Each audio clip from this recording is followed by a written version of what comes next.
Give me one moment and I'll let you know. Thank you.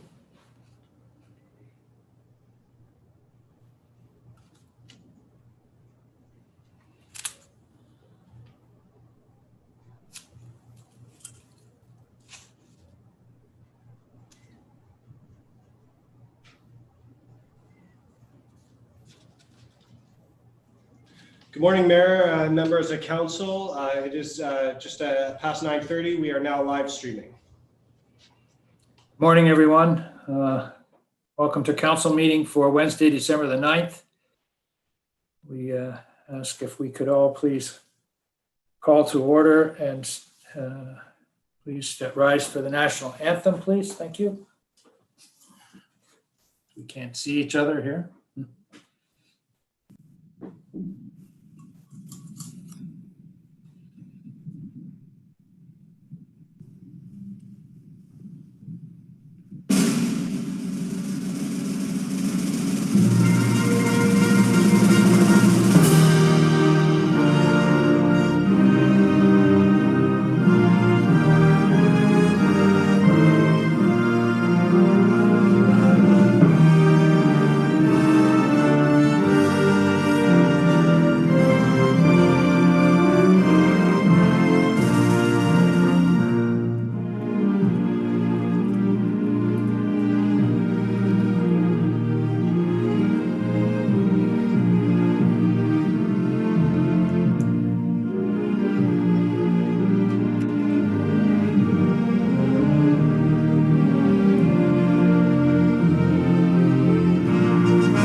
Thank you. All right. There was no public forum. There's no delegates for that, I believe, this morning. Any council announcements, please?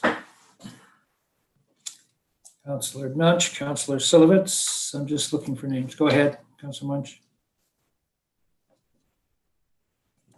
Good day, everybody. We had an event on Sunday with our Ward 2 family trivia extravaganza, which went absolutely fabulous. I was surprised at the announcements. I'd like to thank you too for not shutting us down for some of the challenges that we had. But my quiz and Anthony, Andrew, and Nava, and Nikki, and all the people that put in the background those countless hours putting it all together really worked out well. I'd like to congratulate those that participated. The reports were fantastic. It's on YouTube for those that want to see it. Please note that we went live streaming 45 minutes before, but it was quite fun. I encourage you to go look at it. And it was monumental. Everybody got the prizes, were pretty significant. The 2 laptops that went by, I went to 2 families that were in real dire need, and it was a great event, and I'm hoping to do it more often. So thank you. Oh, good. Congratulations. Councillor Silovitz, please. Oh, thank you, Mr. Mayor. Good morning, everybody. Because this is our last council meeting before the winter break, I just want to take this opportunity to wish everybody Merry Christmas, Happy Hanukkah, Happy Kwanzaa, Happy Holidays, and Happy New Year to everybody. Let's hope that 2021 will be a little bit kinder. Have a wonderful break and stay safe and healthy. Thank you. Thank you very much. Okay, any other comments? No? I'm looking for hands here. Introduction of emergency time-sensitive matters. There are none this morning. All right, so can I get a motion to adopt the agenda? Mover and a seconder, please. Councillor West, Councillor Silovitz, all those in favor, opposed, carried. Is there disclosure of pecuniary interest, general nature thereof? Any members of council? Seeing none, thank you. Just going down here. Okay, next is the adoption of previous council minutes. I would like to move 0.71 and 7.2 together, if that's all right. Can I have a mover and seconder for the adoption of those minutes, please? Councillor West, Councillor Silvitz, thank you. All those in favor? Opposed? That carries. Thank you. Identification of items requiring separate discussion. Is there items that people wish to draw? We do have a number of delegations that will come on as we move along. Is there any other items that are to be separated? Yes, please. 13.6, Tom speaking. 13.6. Thank you, sir. Any others?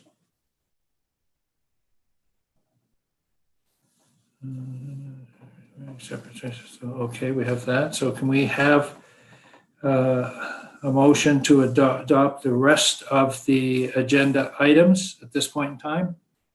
Again, Councillor Pirelli, Councillor Chan. Thank you. All those in favor? Opposed? That carries unanimously. Thank you. All right. There's no public hearings. So our first will be the presentation from Mary Ann Dempster, the city manager.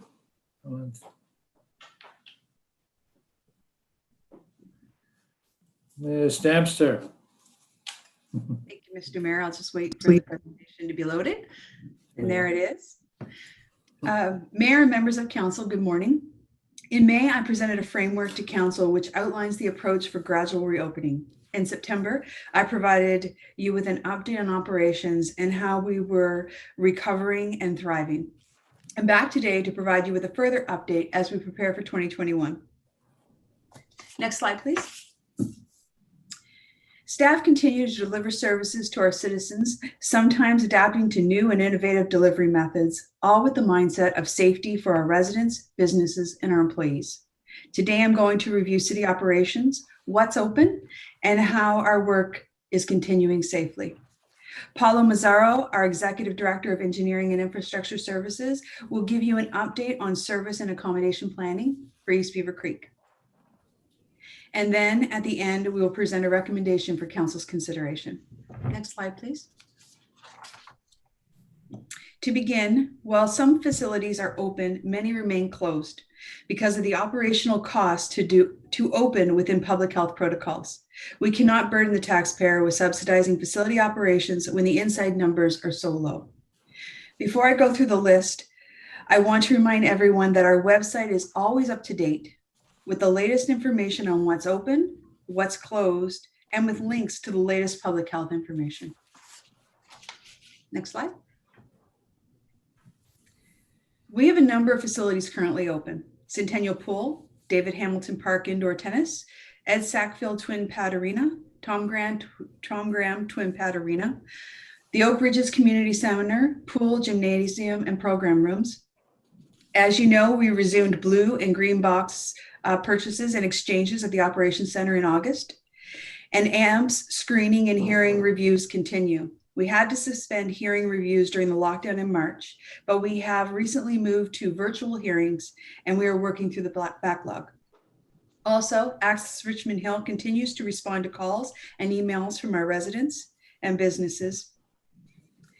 And we also offer marriage licenses by appointment.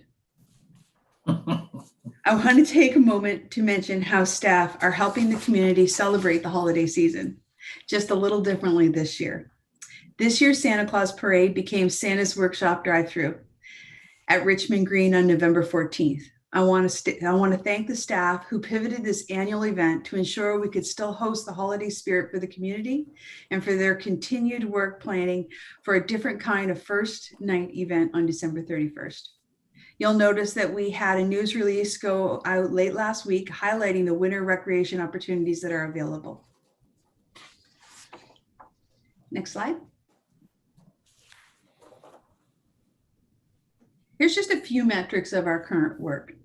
In planning from March to November 2020, we completed 1,906 building permits, had 7,677 zoning bylaw inquiries, completed 14,790 inspections, and received 198 development applications.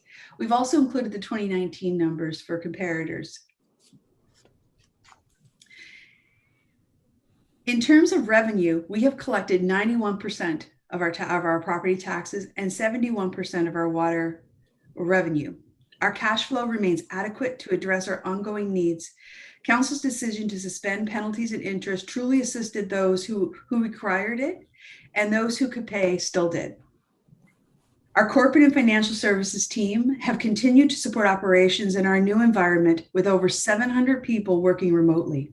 They've supported the digitization strategy by continually adding services to the website and providing more electronic opportunities to support our new remote workforce, and continue to deliver on the IT strategic plan. Our communications team has created a monthly electronic newsletter and a biannual print newsletter to update residents with useful information on what is happening in Richmond Hill. Next slide, please. As well, we continue to work on our own infrastructure projects safely and in accordance with public health requirements. Here are just 3 of the projects that are underway: the Beaver Creek Pond near the municipal offices, the Richmond Hill David Dunlap Observatory Restoration Project, and the Phyllis Rawlinson Bridge Rehabilitation. Next slide. Meanwhile, our economic development staff are continuing to support the business community through the council-approved Recover Richmond Hill Action Plan. Some highlights: the delivery of the Government to Business Information Fair and Workshop and Entrepreneurship Finance Conference in November. These events attracted over 500 attendees. We launched the Municipal Business Innovation Contest to support innovation and entrepreneurship. The contest attracted 7 local business submissions, and staff are completing the evaluation of those proposals. The Municipal Small Business Recovery Program has had 146 businesses express interest, 45 businesses apply and complete mandatory training. 23 businesses submitted business plans, and we have approved 11 businesses to receive funding. Richmond Hill was the first municipality in Canada to partner with Freshworks for startups to provide local businesses with free business software and mentorship support. And we are partnering with the province of Ontario and the Durham Small Business Centre to launch the COVID Recovery Network in Richmond Hill. This is an online portal that connects businesses to resources. Next slide. We continue to do our part to stop the spread of COVID-19. As with many of our other facilities, the main municipal offices remain closed to the public. We are encouraging staff to continue to work from home until possibly September. Where this is not possible, as in the case for some, we are able to accommodate staff at East Beaver Creek and the Operations Center while still ensuring COVID-19 protocols are maintained. Physical distancing signage is in place throughout our buildings. Shields are installed where the staff and public interact. A face covering policy has been put in place for staff. And we are restricting the numbers of people in our elevators, meeting rooms, and lunchrooms. At East Beaver Creek, we are in the process of transitioning all in-person services to the ground floor, which you'll hear about in a little bit. This will reduce unnecessary traffic throughout the building and streamline processes. Under COVID-19 protocols, we do not anticipate being able to accommodate all staff at East Beaver Creek until June 2021 at the earliest, and this provides the opportunity to complete the renovations without traffic and staff trying to work within the area. Also, because of the rising case numbers, we are looking to postpone the implementation of our hybrid in-person virtual council meetings until April 2021. I'll be back at the end of the presentation to discuss this further. At this time, I want to turn the presentation over to Paulo Mazzaro, who will present to you the city services and accommodation planning update. Thank you. Thank you, Marianne, and good morning, Mayor and members of Council. This portion of the presentation is a continuation of where I left off this past May with the Civic Accommodation Center update and report. And it's part of the resumption update as well, because the city transformation ties directly into this customer service enhancements. Next slide. Here we have a depiction of what we've done, where we are, and where we're going.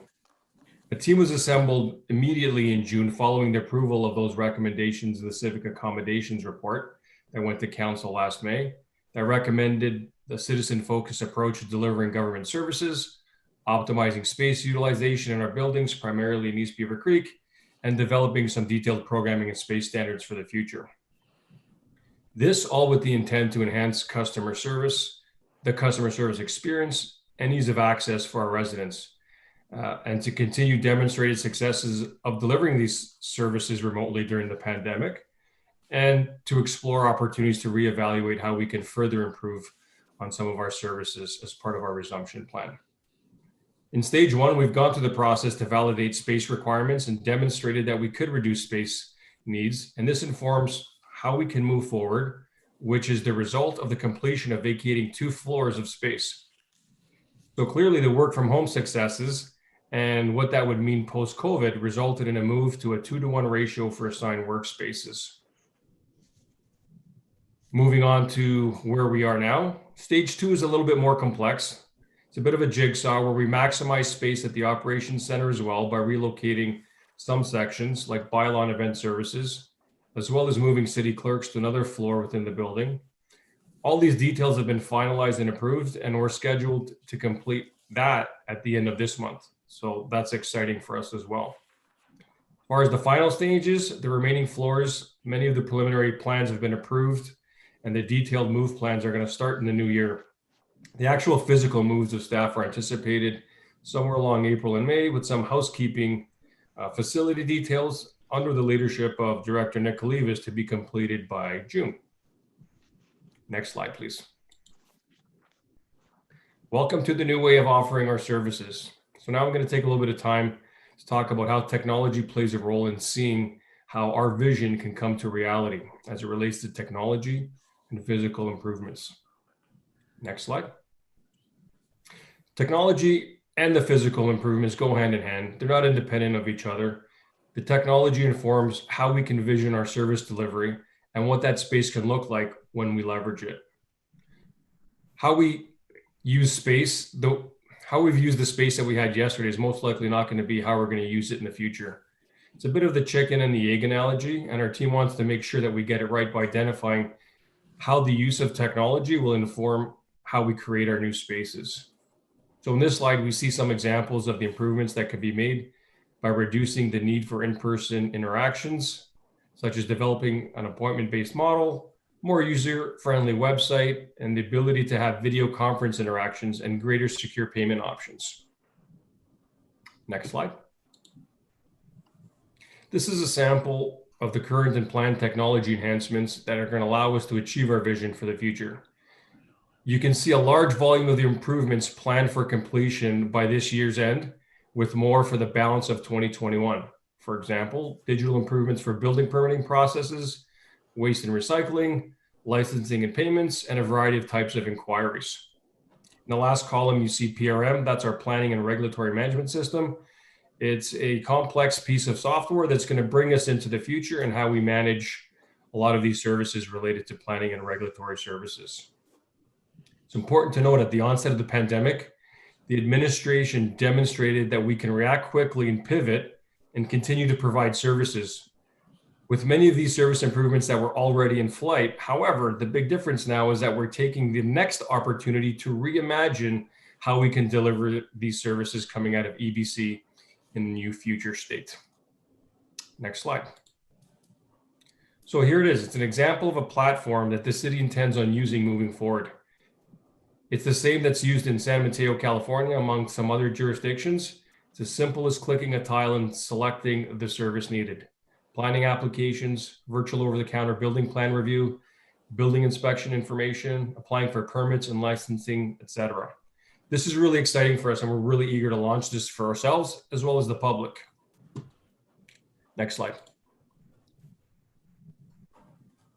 Our future visitor experience post-COVID, whether as a resident, a vendor, or a guest, will be greeted at the security desk, who can call up to any employee to come down and escort them to a location within the building if needed, or point them to the left and to the right. And in a moment, I'll explain to you what that's going to look like.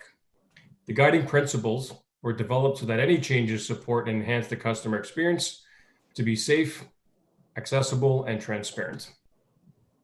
Next slide. The shaded areas here represent the areas that can be accessed by visitors, the green being the common area that I just described, and the purple representing areas that can be used to sit and meet with staff to review planning, building, or development matters, etc. Some of the improvements include, but are not limited to, accommodating finance payment processes, accommodating the public-facing clerk functions, and a new call-in process for appointments to reduce lineups. Next slide, please. So as I close out this portion of the presentation, the team delivering this initiative recognizes how we communicate all these changes will be the key to our success in transitioning into the future. And it's going to require collaboration with corporate communications as a next step moving into 2021. We'll be working with marketing and CorpCom to make appropriate and high impact wayfinding and signage to communicate how we'll be doing business and that it's going to change. The banner at the center of the slide at the bottom there, it's just an example for demonstrative purposes of things that we might potentially want to say as residents and customers come into our new and reimagined first floor. Planning and infrastructure department will be represented on the left side of the ground floor, while finance and the front-facing staff from clerks and ARH will be represented on the right side of the floor. This is a great opportunity to increase service levels and to fast track or leapfrog a lot of this work while the building remains empty. And the transformation can take place in shorter time frame, lining up with the anticipated opening in June of 2021. So this concludes my portion of the presentation. At this point, I'll hand it back to the city manager, and I can take any questions at the end if needed. Thanks. Next slide, please. I want to take note that we are now moving away from reopening as provincial status changes occur. As our experience has showed, this has only meant we've had to close back up in some instances, sometimes in very short order. This has created additional costs with opening and closing our facilities that have added to our financial pressures. Moving forward, we are assessing our reopening plans in 3-month periods. This will allow us to better plan and mobilize more effectively, which means we will stay in the current model until April 1st, unless there are further restrictions from the province that forces us to decrease our services even further. But once closed, we plan to remain closed until the next quarter.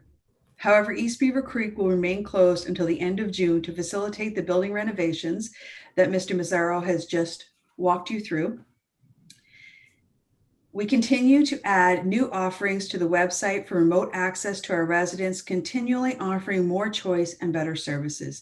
In addition, we are recommending to council to add council meetings to our quarterly review process and remain in the current mode until April 2021. We will continue to update council as any changes as they occur. And to conclude, we have a recommendation for council to consider. Thank you for your time. And I open it up to questions. Okay, if we're going to go ahead, I'm just going to look it up as I see them all. Councillor West, Councillor Barros, Councillor Silovitz. Go ahead. Thank you, Mr. Mayor. I will. I'd be happy to move the recommendation that's in front of us. I do have a couple of questions, though. First of all, I will say thank you very much to all of our staff, including you, Ms. Dempster, and Mr. Massaro, for this presentation. It really is amazing to see all this work. And I mean, a lot of it's not being seen by the public and not even myself, given that we're not in that building very often anymore. So thank you for the work that you're doing. I think it will create some positive work for people to enjoy once we get back. I think that it underlines the need right now for us to continue to invest in our community, because I think right now that's exactly what people are needing, both during the pandemic and when we come out. So thank you. I just actually had only one question. About the council meetings, there were, when we discussed this a while ago, about going back to a hybrid model of council meetings, there were a number of technological renovations that needed to be done in council chambers in order to facilitate that to happen at such time as it ends up happening. Are those works going on behind the scenes right now, or are we waiting until April to consider that investment? Through you, Mr. Mayor, the councillor, the work is being completed. The technological advancements in the council chamber to allow for hybrid meetings is well underway and would be ready in time for January meetings. However, in the current environment that we're facing with COVID, we're recommending moving that to April. It would be available for council to come in and have the hybrid meetings if they want. It's more the public traffic that we're looking to avoid with the recommendation of April 2021. Okay, that's fine. So what I'm hearing then, just to put that back to you, is that when the time comes to begin hybrid meetings, there won't be a delay. We'll just be able to start whenever the opportunity presents itself that we could do so safely and appropriately. Is that right? Through you, Mr. Mayor, that is correct. The technology advancements are well underway, and we would be ready to start as early as January if council chose to. However, with the public traffic, we recommend waiting until April unless something significantly changes in our operating environment. Okay. All right. Well, thank you. As I said, I appreciate the work. I think that coming out the other end of this, we're well positioned, to be able to offer great services to our residents. And I think, like I've heard with a lot of businesses and so on, I mean, the whole idea with this pandemic is that we're not sitting around waiting for things to happen. We're learning lessons and taking the opportunity to, learn what we can do better, coming out the other end. So I appreciate that and happy to move the motion. Thank you, Mr. Mayor. Well, thank you. Councilor Barros. Thank you, Mr. Mayor. I'm happy to second the motion. Thank you, think sir. that come January, we can take a better look at where we as council want to be from a in-person perspective. I understand the hybrid is for council and members of the public and online. So I take the recommendation as a safety precaution, but I think that come January, we may be in a position where members of council that want to be in the building can be in the building, given that the technology will be there. And we already have a number of our staff here in the building meeting in a committee room because the technology is being ongoing in the council chambers. I specifically want to say thank you to staff. Some of the initiatives that they've undertaken are of no surprise to me. What I mean by that is I was at times, I felt like I was swimming upstream. I was promoting heavily the use of technology. I was talking about the fact that we don't need a bigger building. And fortuitously enough, here we are in a situation where we've just freed up 2 floors of the building. We have taken advancements in technology like Richmond Hill has never seen before. And here we are looking at each other on a screen, and we've got a lot of our workforce at home working. And the city business of Richmond Hill is moving forward at, in some cases, fantastic rates. So I want to thank staff for taking council's direction and for moving forward on this, because the people that benefit are the residents of Richmond Hill. I can't imagine. I just can't imagine if we had pushed forward with spending $200 million and putting a levy on our residents' tax bill to build a new building that would currently be at the corner of Yonge and Major Mackenzie under construction, the current outcry, we wouldn't have the capacity that we have currently with, being in debt at that point. So council made a wise decision. It was a group decision to stick with this building. and it's proven to be a very, very wise decision. So the members of council that made that decision, thank you. It was all for the benefit of the residents, the taxpayers in Richmond Hill. Again, happy to second it, Mr. Mayor, and it's been a very difficult time, but as you can see, a very productive and exciting time in all the work that we've gotten done here at the city. Thank you. Thank you. Councillor Silovitz and then Councillor Munch. Thank you, Mr. Chair, and my thanks also to City Manager Dempster and Edie Massaro. Thank you so much for your work here. That's an excellent presentation, and it certainly does clarify a lot of things. I'm very pleased to see the changes coming to the ground floor, looking good. I also want to thank staff for all the work they have done and been able to achieve through this very difficult period of COVID lockdown and control. It's amazing how humans can step up when they need to. And this is definitely a superior example. So thank you again to all staff who have done such a remarkable job, especially also our emergency task force, just remarkable. We've moved through this as if we've done it before and we knew exactly what we were doing. So thank you so much for that. Just a couple of questions I'd like to ask through you, Mr. Chair, probably to Edie Massaro. When we look at the new ground floor layout, having the security desk in front is excellent. I've discussed that so many times with City Manager Dempster and her predecessors, that I felt the entrance to our building needed to be far more secure. So I'm very pleased to see that. The only question I have with that is we still have that garage door entrance at the back end, on the west end. So is that entrance through that door going to be card controlled? And you can only enter the building if you are working inside 225 East Beaver Creek, because that door is used by anybody who parks there. They come into the building and a lot of people go up to the first floor and then go into the mall. So I just want to make sure that we are controlling that door as well. Edie Massaro, thank you, Mr. Mayor. Through the mayor to Councillor Silovitz, thanks for your question. Great question. Yes, all those alternate accesses will be and continue to be controlled with card access. And we're constantly evaluating, as we have been through the pandemic, where we need to put additional controls in place to filter staff versus, other visitors to ensure safety of our staff and everyone else. So while this is the practice that we have today, it doesn't necessarily mean that we're not open to adjusting and pivoting as needed to ensure that the right controls are in place.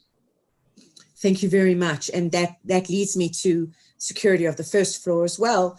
Once we are, please God, back in the building, we have that access door into the mall, which also, in my opinion, I've discussed this also with City Manager Dempster and her predecessors many times, that door, as far as I'm concerned, represents a security risk. So hopefully Edie Massaro will be looking at that as well as we move through everything that we do here.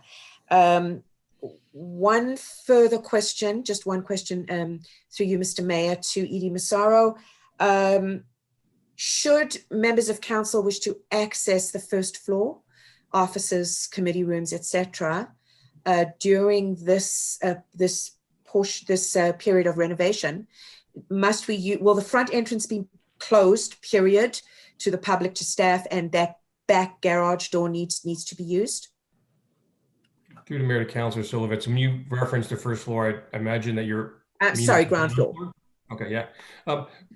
We don't anticipate a huge construction presence simply because we're able to make a lot of these changes with what we have there. In the event that we need to make some changes to ensure safe pedestrian access while some minimal construction takes place, we'll certainly advise any members of mayor, members of council, and our staff, or the public, of which mostly won't be there at all, how we can still access the building. If we need to make any sort of diversionary plans, we can certainly do that. Okay, that's good to know. Thank you so much. I just want to remind our residents as well to light up Richmond Hill. We have until next week to make your houses and businesses look beautiful. Send your photographs in, and let's make Richmond Hill the prettiest place. Thank you. Thank you. Councillor Munch. Good day, good conversation. I'd like to thank the staff as well for managing, specifically Mary Dempster, for taking the lead at a very early time in her tenure, and your financial and human resource background really came. More importantly, is your leadership was really well executed. So congratulations. I'd also like to say that we need to continue our due diligence, and I think the opportunity following Ward 1 Councillor's approach to looking at what we did with our capacity. We clearly have excess capacity here, and the decision that we made was very fortuitous. How we did that, whether we liked it or didn't like it, I thought it was a really good move looking back. And this has led a really great opportunity to our economic development, whereby we can now strategically look at what we're doing with our space here at 225 and other spaces to try to attract and bring in our revenue and then keep management of our controls, because none of us want to have a reduction in services. And I thank us all for working with the provincial directives, which is giving us an opportunity, as it is in the report, to request for future funding. So it's really important that we work cohesively and we have great management, and that we work with respect with others. So congratulations to Commissioner Pizarro and Sarah, I'm sorry, and Commissioner and CAO Dempster. So that's it. Thank you. Thank you. Councillor Chan. Thank you, Mr. Mayor. Thank you, staff, for the presentation. As the speakers before me, the amazing work have been done behind the doors, at your home, and some in the offices. This is certainly call upon, different kind of collaboration coming together that we have never seen before. So I just want to add my thank you and appreciation. And I also noted that the temporary relief that council as a whole, we done back in, I believe, early April to extend the waiving of the late payment charge plus interest would be expiring on January the 1st in the new year. So I'm glad to see that over 91%, if I remember the number correctly, for people actually still on time paying their taxes. However, the number for water payment is only 71%, if I remember correctly. So given that we only have about less than a month to go before the waiver would be, expiring, I wonder, through you, Mr. Chair, to staff, whether in fact in the remaining weeks, there will be some sort of a communication as a reminder to people, the public, for the 29% of people who are still yet to pay the water payment on time, and the 9% of people who might be still behind on the property taxes, that the days are counting and what could be done. So the question through Mr. Chair is to staff, is Yes, that anticipated to have such a communication go out in the next couple of weeks to draw people's attention while we're in the holiday season, while we try to celebrate as much as we can under the circumstances. Okay. Staff, I'm not sure who is. Through you, Mr. Mayor, David Dexter is on the line, and I'd like to turn it over to him to answer the question. Thank you. Thank you for that. Good morning, everybody. We've started already sending notice out as of early this month to all current overdue accounts to notify that they are overdue and that we will be applying the penalties and interest starting in the new year for overdue accounts that go past the January 1st date. The interest and penalties will be applied effective January 31st in the new year. So the notice has been out there. We've also put a notice on our website indicating that as well. So we are working to get the message out. Thank you. Thank you, through Mr. Chair, for the response. And I gather we as council members could also help to basically publicize a message as a reminder and Thank you. And again, keep up the work. Thank you, staff. Thank you, Mr. Mayor, for me to seek that clarification on communication. Thank you. Oh, thank you. That's all that we have on this. So we have a mover and a seconder for the presentation. All those in favor? Opposed? That carries unanimously. And I want to add my thoughts too. It's going very well, but as I say, we're not sure what ahead of us is going as well, or keeping us in the area that we are in, which is looking after each other. Believe me. So thank you.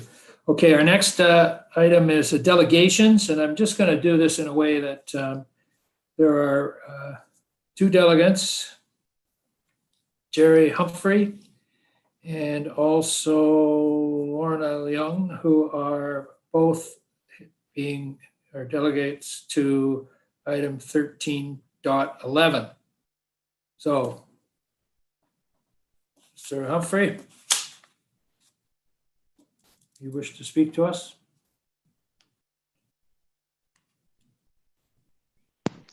Thank you very much, Mr. Mayor, members of council, for allowing me to speak today. My name is Jeremy Humphrey. I'm the planning consultant representing the Richmond Hill Christian Community Church. My clients and I have reviewed the staff report prepared for you today. We have no objections with the contents of the recommendations of the report. I just wanted to say that the church has been a very willing development partner throughout this process. I want to say thank you to staff for their efforts throughout the development review process. And this report before you today represents the efforts put forward by the church and city staff. Myself and Lorna are here available to answer any questions that you may have. Otherwise, we agree with the report, and yeah, we're very happy with the outcome. Thank you very much. Well, thank you. Well, the recommendation is approval. So, Chris Pierre, am I saying that correctly? Mr. Mayor, it's actually, if I might, it's Lorna Leung is the next delegate for this item. Okay, sorry. Yes, you're right. I'm in the wrong area. That's okay. Wow. Yes. Thank you for Jeremy's brief introductions. We're basically on the same page, and we do appreciate all the effort that the planner had put in. We are in agreement of the proposal, and I'm just here if you have any further questions. So don't want to take up your time. Thank you. Okay. No, thank you very much. This 1311 is in Ward 6. Councillor Chan, did you wish to come forward with this? Yes, thank you. Recommendation is to approve. Sure. Thank you, Mr. Mayor.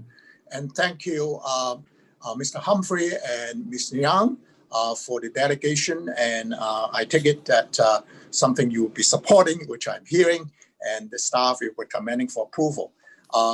Before I move on to move for the recommendation, which is put on the page 1 and 2 of the staff report, and I'm happy to move it. I want to touch on number 1 is that the particular staff and also with the consultant and with the applicant have been worked diligently, as I understand it, particularly on some of the challenges on the hydraulic and water situation. And I'm glad to see in the report that has been resolved.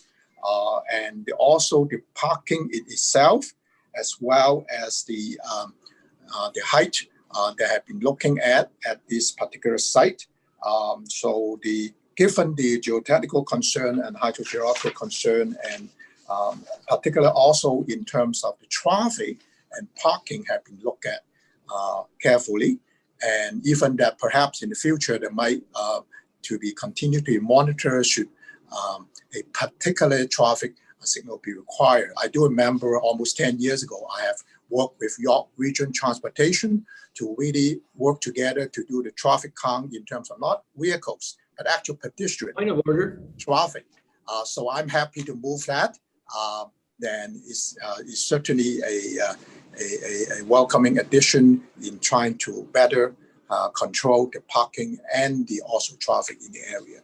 And it meets the needs of the institution and the church there as well. So all the very best, and I move for the recommendation on page 1 and 2 of the staff report. Thank you, Mr. Chair. Thank you. Deputy Mayor Pirelli?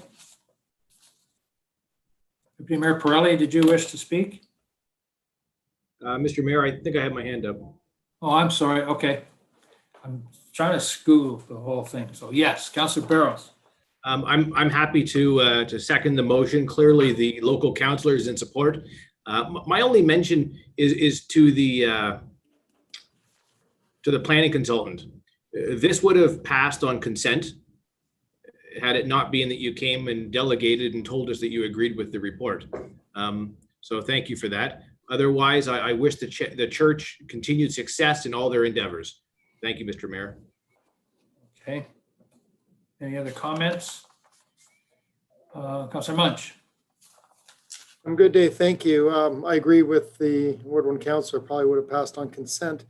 I want to say, though, while we're here, is that the church has done a fabulous job, good timing, because on COVID, they have done a lot of work in my ward.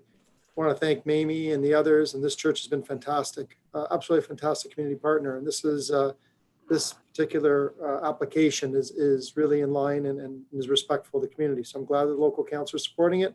And I want to congratulate the church for all the work that they're doing. And I want to thank them, for the residents of Ward 2. Thank you. Okay, Deputy Mayor Pirelli. Sorry. Mr. Mayor, I wasn't planning on speaking, but I don't want to, this is a message to the representatives for the applicant. Don't feel bad. It's not true. It may not have gone through on consent. And I'm sure Councillor Barrows and Councillor Munch meant no disrespect, but don't feel bad because anybody could have pulled it and spoken to it. Okay, so happy holidays. Don't feel bad. Thank you very much, Deputy Mayor. Okay, so with that, can I have a mover and a seconder? All those in favor? 1311, opposed, carried. Thank you. Carried, unanimous. My belief here. All right, our next one is, this is Chris Vieira, Mr. Bahar, and it's with regard to 13.4, the item that is a delegation.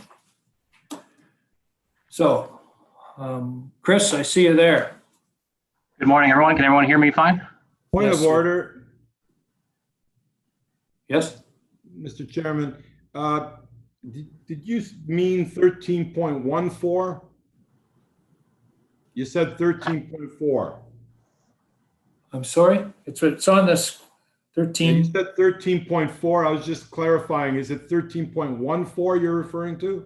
Yes. Okay, just that's all. You're right, that's the one. Go ahead. Good morning, Mr. Mayor, members of council. My name is Chris Pereira. I'm the planning and urban design consultant for this application. This item was last in front of this council in June of 2020. And at that meeting, council asked us to continue working with staff to resolve any of these remaining issues. So based on that, I will provide a brief update on our progress, culminating in the staff report recommending approval before you today. So we have taken the past 6 months and worked very closely with city planning and transportation staff to come to an agreement in terms of height, density, as well as the parking rates. The proposal before you today represents our best efforts in achieving regional and provincial and city objectives related to housing. The new relevant stats, the staff report is quite detailed. It lays out everything, all the detailed stats. I just want to point out that the new relevant stats since June, there's been no change to the tower heights, still 43 and 38.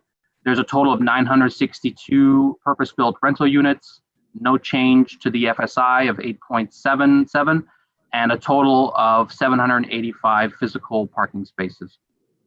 So with that being said, we just want to point out that this development application comes forward at a critical time, an acknowledged need for purpose-built rental housing to meet provincial and regional objectives.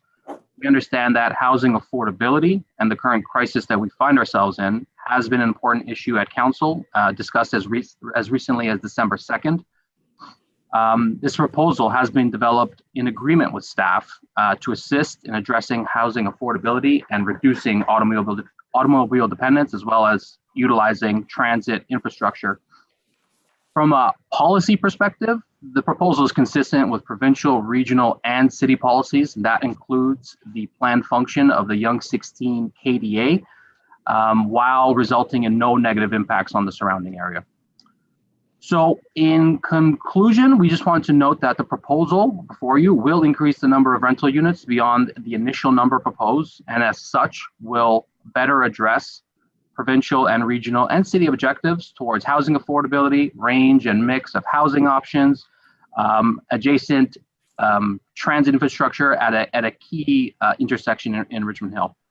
With that being said, we have read the staff report and we agree with the recommendations contained therein, and we are looking forward to any discussion and questions or comments that council may have. Thank you very much. Well, thank you very much.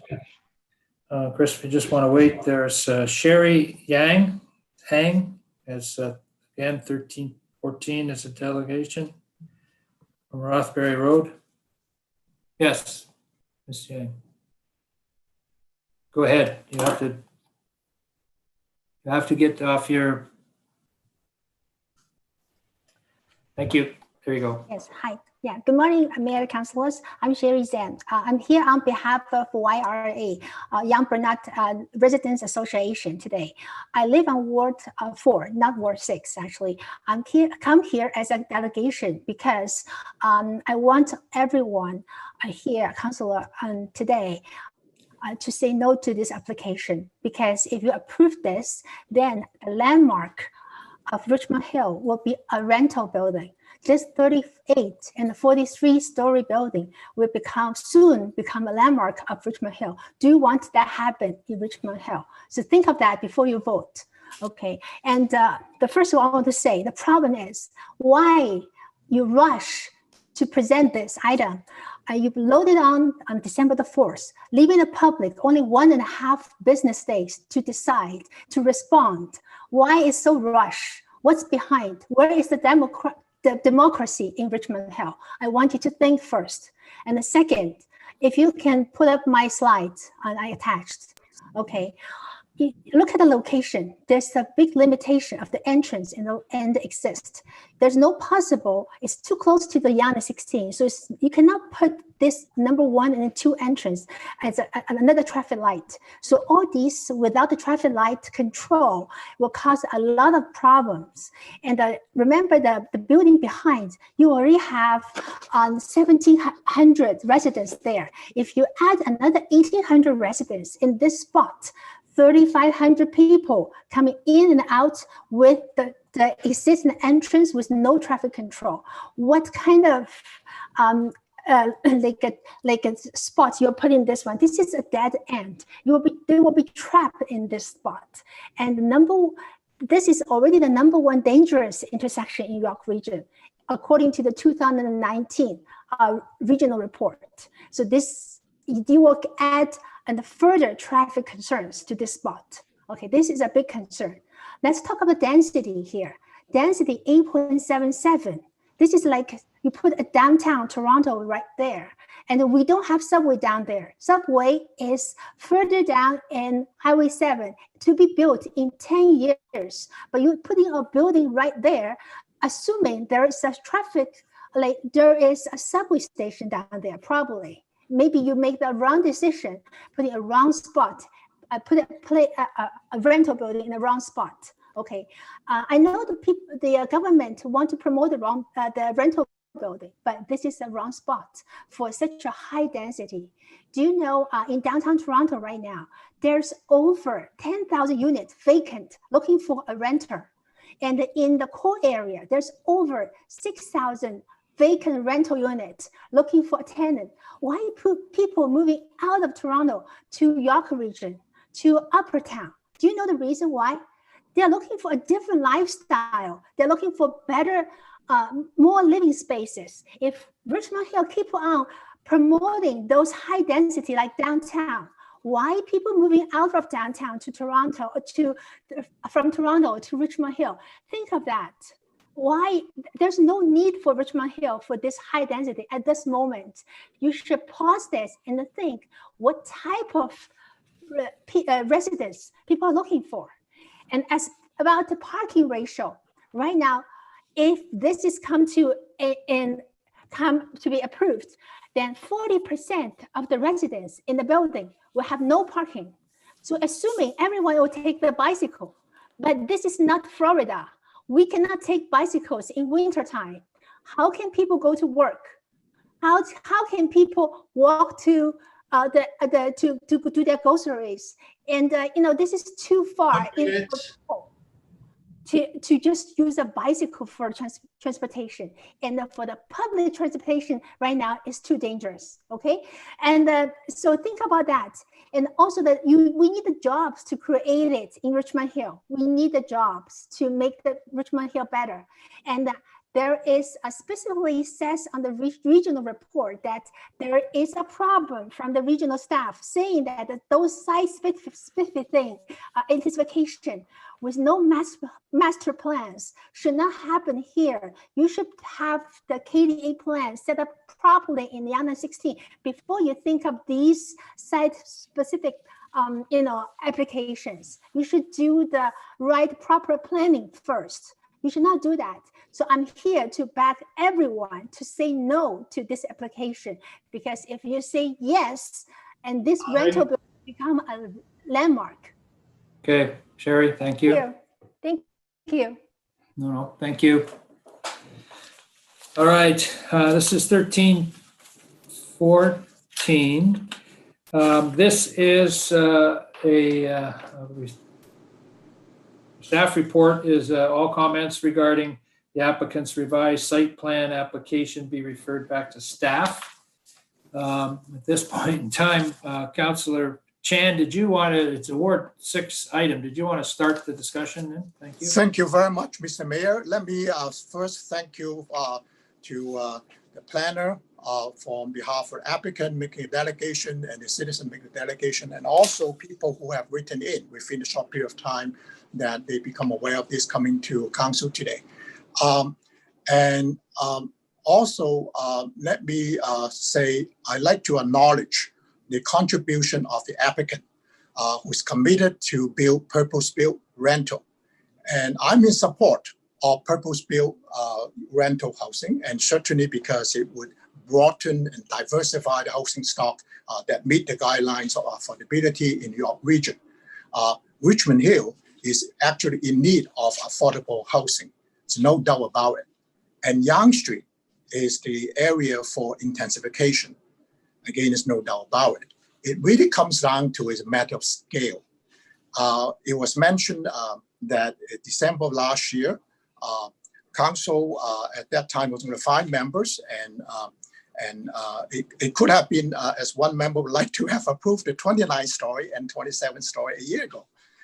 But coming back to now, this revised application, there's some figures that's mentioned by the citizen delegate.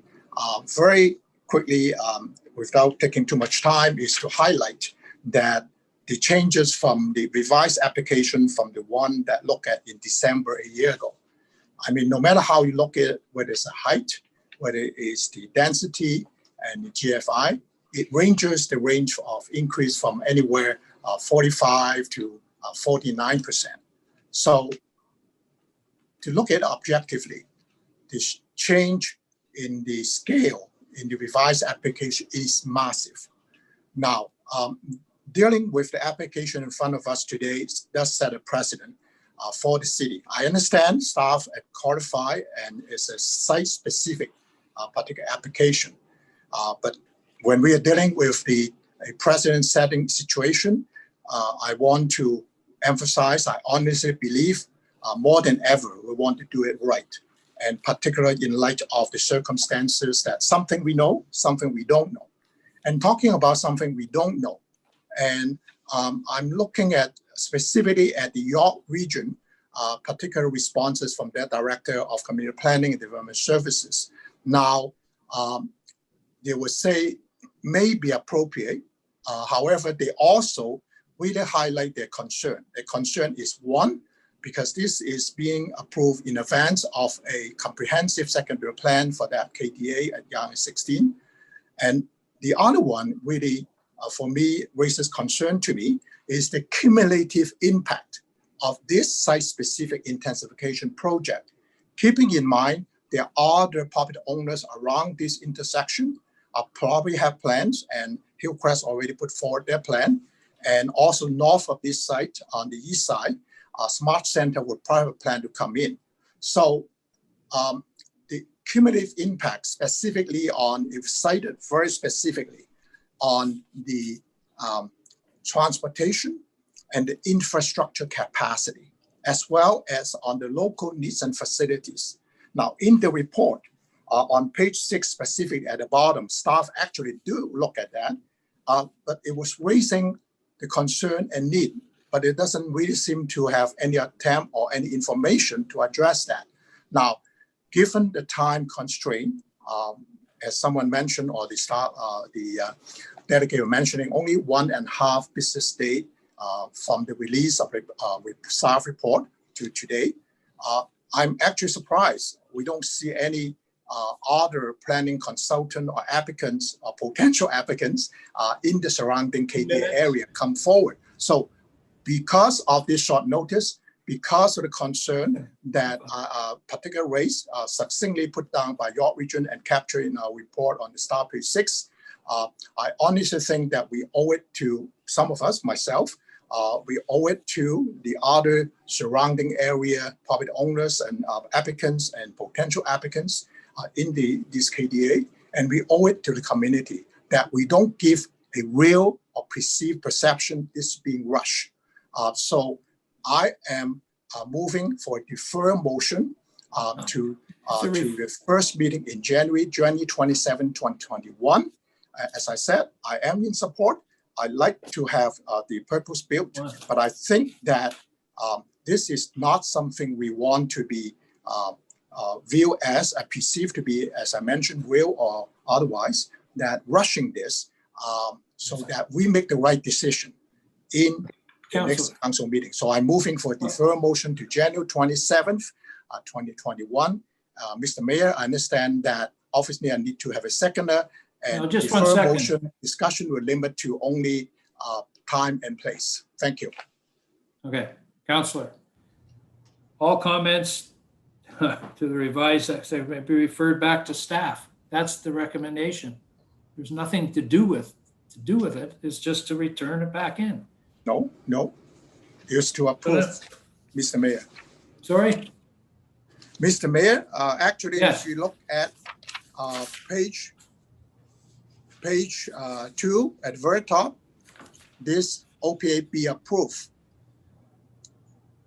Yes, just to be clear, the recommendation is for OP approval and zoning approval in principle, subject to the resolution of site plan details, so on. So that is the recommendation. Those are the recommendations before council today.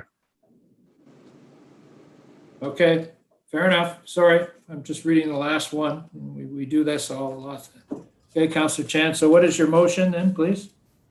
Well, my motion is very simple. Well, just give it to me, please, then, if it's... Of course, is to have this agenda item to be deferred to first council meeting in 2021 on January 27th. For the reason I have outlined. Thank you, Mr. Mayor. No, fine. I apologize. I was reading the last line in there. For 26. Okay, is there a seconder for the deferral, please? Councillor Silovitz. Okay. Thank you. I absolutely second it. Nope, that's fair enough. That's fair enough. Deputy Mayor Pirelli, I saw you have up, and then Deputy Mayor DePaula next. Go ahead. Thank you, Mr. Chairman. I will be voting against the deferral. I want it referred back to staff. I'm sorry?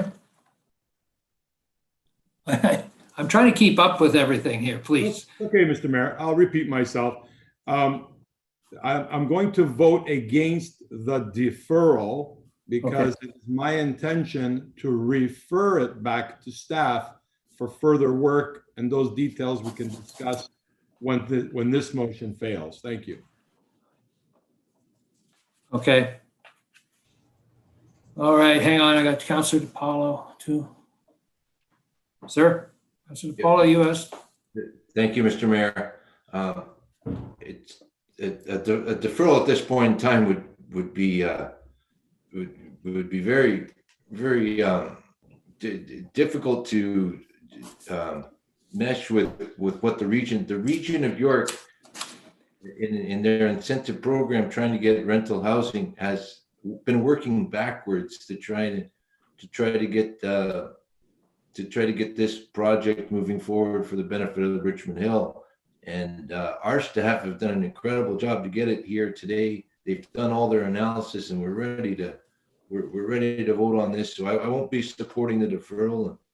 I hope my colleagues can to deal with this today, because there's a Housing York and a lot of other people have done a lot of work to get here. Okay. Your worship, if I may, if I understand it correctly, procedural bylaws say discussion will be limited to the time and place of the next meeting in the deferral motion. Thank you. And the appropriateness of said motion. You leave that one out, Mr. Chan, when it's convenient to you. Okay, please, Councillor Barros, please do not interrupt. He misinterprets things. Well, that's fine. Thank you. Did you wish to say something other than what you said? Did you have your hand up because of his comment, or you have your hand up because? I just wanted to also say that the motion in front of us can be spoken about the time, the place, and the appropriateness of a deferral. That's what the procedural bylaw actually says. So I'm going to say that I don't agree with the appropriateness of using a deferral motion in this place for nothing more than the optics. The local councillor said, and I quote, "I agree with this, but I don't want it to look like we're moving too quickly. So I'm just going to unnecessarily delay it." A deferral means nothing will happen. Staff's not looking at anything. No one's doing anything. Council's just not going to make a decision to make it look like we're actually doing something in which we're not. So I would support, when it fails, I would support a referral, because there's been some issues raised by the public. I would support a referral back to staff so that further conversation could go on, so that Councillor Chan's residents would then actually see that council has actually taken steps to continue a conversation until January. I can't support a deferral. Thank you, Mr. Mayor. Any other comments on the deferral? Yes, Councillor Munch. Good day. Thank you. Time, place, and an appropriateness. The region has worked diligently on trying to move this along. Staff have moved this very, very hard to get this along. We have, as per last Wednesday's council public meeting, we are in a crisis in Richmond Hill. I would say to the other councillors, I find it unfair to the Ward 3 councillor when we are moving units like garages in North Leslie and moving these secondary suites because we are not able to move forwards on the needs of supply, which is so desperately needed. We're in a crisis here as per the staff report. We're hiring consultants. This is been around since 2011. 2011. Yes. 9 years. Now, I'm going to say to you with the greatest of respect, I think 9 years after approval really gives people a heck of a lot of time to start considering. I'm sorry the local councillor doesn't feel that that's enough time, that he needs more time to talk about that. But I say to you, with the appropriateness of the deferral for another month, when we have plans in place at the region, you heard that the deputy mayor correctly pointed out the amount of work that was done. We have the region going overboard to try to encourage rental housing. We have a province who is saying we're moving forwards on supply. We're trying to apply as per item 13.6 today. It's really interesting to see council who doesn't, We talk about all the things here on parking standards. I congratulate staff. Order, Mr. Place Mayor. of deferral. Yes, we need a time, place, and appropriate. So as appropriateness and time and deferral, I Point think of order, 9 Mr. years, I think 9 years Yes, is Please, reasonable sir. enough time to talk. So Thank you. Okay, can we get the motion that is before us, the referral? What are we doing here? I'm waiting for Sorry, what sir, it's a deferral. Motion is a Sorry. deferral, Mr. Mayor. deferrals before in front of us. Deferral to January 27th, Okay, which we will vote down. well, so I was just going to say, we're working this at that no other end. All those in favor, please, I need to see. Record the vote, please. Yeah, because I can't see more than 3 people. Record the vote will help, Mr. Mayor. Yes, very much so. Thank you. Through Mr. Mayor, voting on the motion to defer this matter to the council meeting on January 27th, 2021. Councillor Chan. Yes. Regional and Local Councillor Pirelli. No. Councillor Munch. Councillor Munch, please. No. No. Thank you. Councillor West. Yes. Councillor Sullivan's. Yes. Regional and Local Councillor DePaula. No. Councillor Liu. No. Mayor Barrow. No. Councillor Barros. No. Thank you. The motion to defer this fails to carry, Mr. Mayor. Mr. Mayor, it's Deputy Mayor Pirelli. I moved a referral back to staff and with an opportunity to speak once I have a seconder. Referral, is there a seconder on that? I'm sorry, Councillor Chan, are you seconding this? Yes, I would be happy to second. The referral, okay. Thank you, Thank Mr. you, Mayor. Deputy Mayor. Thank you, Deputy Mayor Pirelli. Thank you. Mr. Mayor, I've spent the better part of the last week speaking with staff regarding this application. Councillor Munch is absolutely correct. This application in a different form came before us in 2011, 9 years ago. It went to the board for those of us that were around and remember it, and it was approved. I believe the numbers were 28 stories, something like that. They also spoke at the OMB and in their approval of a parking standard that was specifically related to the size of the suites. And I've had a lot of conversation with staff. I listened to Mr. Pereira today in his introduction that the parking rates were worked out. I think that was a little bit premature comment because the parking rates have not really been addressed in the OPA. They're more addressed in the zoning bylaw, but that's a conversation for another day. As well, Mr. Pereira has suggested to members of council that there are no negative impacts to the neighborhood. And I would suggest that there are. Specifically, Mr. Mayor and members of council, I'm speaking to the parking spaces. There's no doubt that once the subway comes up to Highway 7, it's going to be a little bit further north of Highway 7, so much closer to Yonge and 16th than we think. And even if it don't get a stop going further north of that location, if in the future it'll be at Yonge and 16th as well. But until that time, I think it's important to mention, Mr. Mayor, that the parking standard that was allowed for suites, I believe under 500 square feet by the OMB, I think was a little bit of an aggressive move by the OMB. I think it was premature. I think that regardless of the size of an apartment, the numbers aren't going to change materialistically when it comes to how many people will have, what percentage of people will have cars and need cars. 1 minute. We know if you speak to Councillor Munch, he'll give you all the stats on how many jobs there are in Richmond Hill and how many people are here and all that wonderful stuff. And we're going to find that there's not enough jobs for all of these people. So they're going to need transportation to get where they're going. A lot of that transportation is going to be required with a car.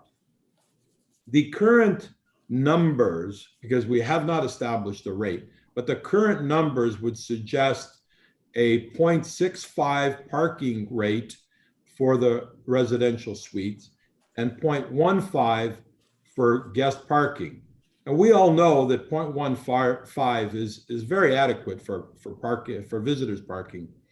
But the 0.65 is a real challenge today. If that subway was there, this is a no-brainer. Rubber stamp this and it's a done deal. I'm okay with heights. I'm okay with densities. We have been discussing now for over a year things like the Young Bernard KDA, where we've taken away those arbitrary heights and arbitrary densities, but replacing them with the facts, the principles of good planning, which are angular plane, parking rates, transportation studies, shadowing, wind tunnels, and all of the other wonderful things, footprints of podiums, and so on and so forth. Urban design. So in this case, this is premature. My hope in this referral, Mr. Mayor, is that we refer it back to staff. It appears that the applicant has been working very well with our staff. And I hope they can come up in their numbers for parking, because we need more parking to bridge the gap until the subway is here. Those are my comments, Mr. Mayor, in the first round. If there is a second round, I may. No, that's fine. So, and you're, I'm sorry, and you're moving, right? Moving a referral back to staff. Thank you. Councillor or Deputy Mayor DiPaolo, sorry. Go ahead. Well, thank you, Mr. Mayor. I am dead set against a referral at this stage. Point of order. Extremely disappointed. Mayor, point of order. Yes, sir. What's the point of order? The seconder can go first. Yeah, the procedural bylaw requires that the seconder speak next, and that would be Councillor Chan. Okay, I'm sorry. Thank you. I'm seeing lots of faces and then they disappear and then they come back. So please. Councillor Chan, go ahead. You are the second. Thank you very much. Thank you, Deputy Mayor Perry. I would be supporting, as I mentioned, the referral for the purpose that I said earlier. Number one is that to look at, Deputy Mayor mentioned, Perry mentioned about parking, which is one of the concerns. And specifically, that would give time for staff also, perhaps working with the applicant, working with other property owners around the area and the York Regional Planner to really have a better understanding what that impact of the cumulative impact in the absence of a comprehensive planning. And I think this is crucial. The rightly or wrongly, that people are saying that, oh, you give a short time notice, a rushing, somebody call it optics, whatever. But that's not more than optics. There are some other answers we need to have. As I mentioned earlier, I think they will also give opportunity to the applicant, our staff, and anybody who looking at those issues, parking, issues about infrastructure, transportation capacity, and also the services of facilities locally to be looking at. So it'll be busy. I gather another 6 months, 6 weeks before we get to the decision. And I hope this is something that to be seriously considered by my colleagues and in support, because we are only talking about another 6 weeks to get a better understanding for Deputy Mayor Pereira talking about parking, and also for better understanding of the cumulative impact on transportation, infrastructure, and service and facilities. Again, I said it, we owe it to someone like myself, to the other property owners in the area, and of course, owe it to the community, so that it's no longer can say, oh, this is only have a day and a half to really react to. Thank you. So I'm in support of the referral motion. Okay, thank you. As a seconder, my apologies. Deputy Mayor DiPaolo. Thank you, Mr. Mayor. I have two others. As I said, extremely disappointed with the suggestion of a referral at this point. I will not be supporting it. 2 years ago, at the beginning of this term, we realized that we were facing a housing crisis. We're in a housing crisis. We've got an applicant that's come forward with a purpose-built rental for 960 units, and this is a win for Richmond Hill. This is addressing everything that we're trying to do. This is transit supportive. This council just heard an hour and a half presentation about what the future will hold when it comes to parking. We're going to be building buildings with parking garages that are able to be converted, because those cars are not going to be necessary. That parking is not going to be necessary. This site has given over a portion of their land to the province because there is a slated subway station actually on this site. They're giving lands for a subway station on this site. We've got to look forward to the future.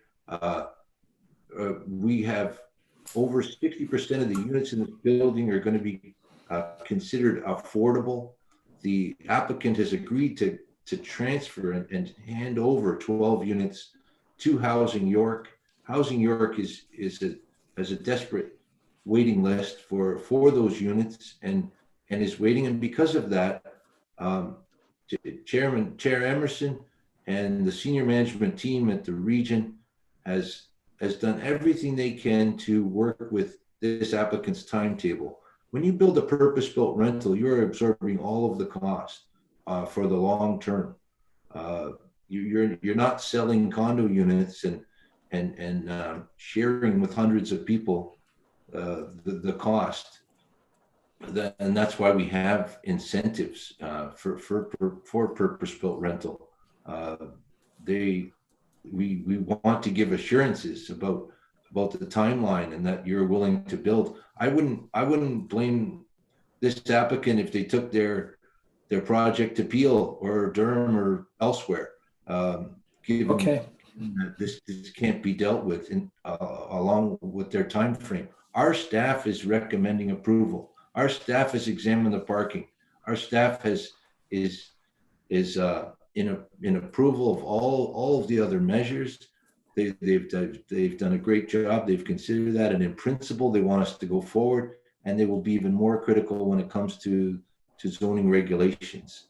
I'm not sure what the time limit is, but this is all the work has been done. I don't know why other councillors haven't asked questions before now, or what they need more time for. I'm surprised that Councillor Barros has used the public considerations as a reason for referral.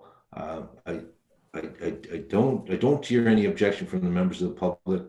There's one delegate today from another area that's concerned about it being a landmark, and she's correct. This is going to be a fabulous landmark, one of 4 on a corner on a site that's gone through a KDA that's gone through an incredible extensive process of what we want. It's a regional shopping center. People are going to be able to walk from here.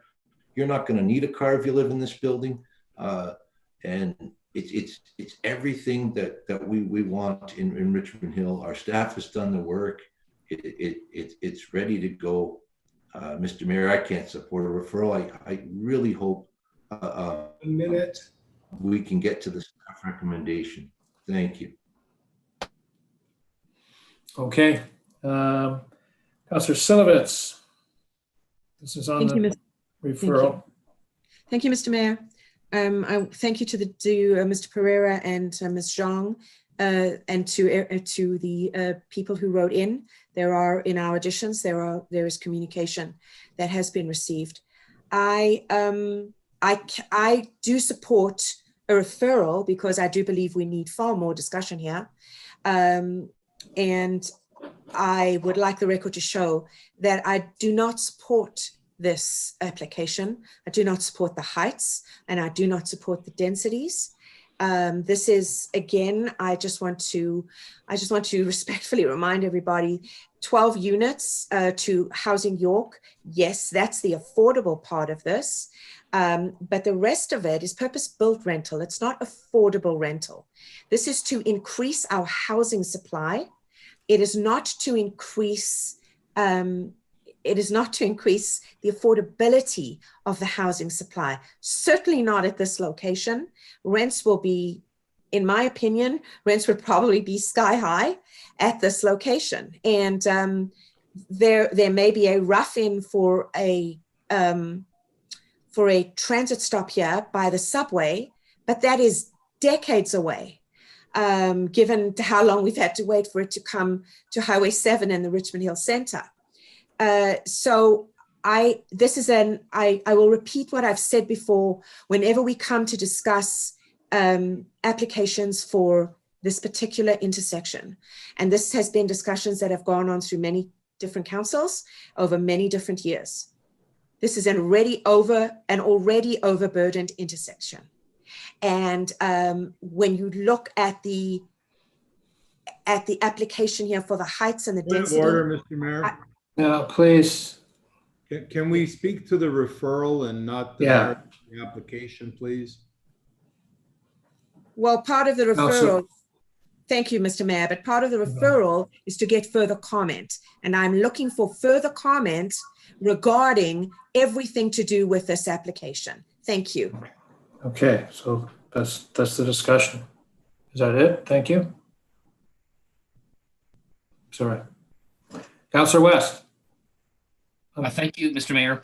Before I begin, I'm just a little bit unclear and I need some clarification. What is it exactly that we're asking staff to come back with? Can I maybe ask the mover of the motion, the referral? Yeah, thank you. I can do that. Thank you. See it on the screen, or one or the other? Yes. Go ahead. Councillor Pirelli. Thank you, Mr. Mayor. Happy to answer Councillor West's question. The intent of referring it back to staff is to deal with some of the shortcomings that I believe exist in this application and why I cannot support the application today.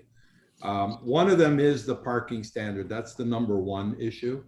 Councillor Chan articulated very well the other point, which is we need to do a comprehensive study for the entire area, not one-offs in this corridor. In this KDA, if we were to just start supporting one-offs willy-nilly, we don't know where we're going to end up.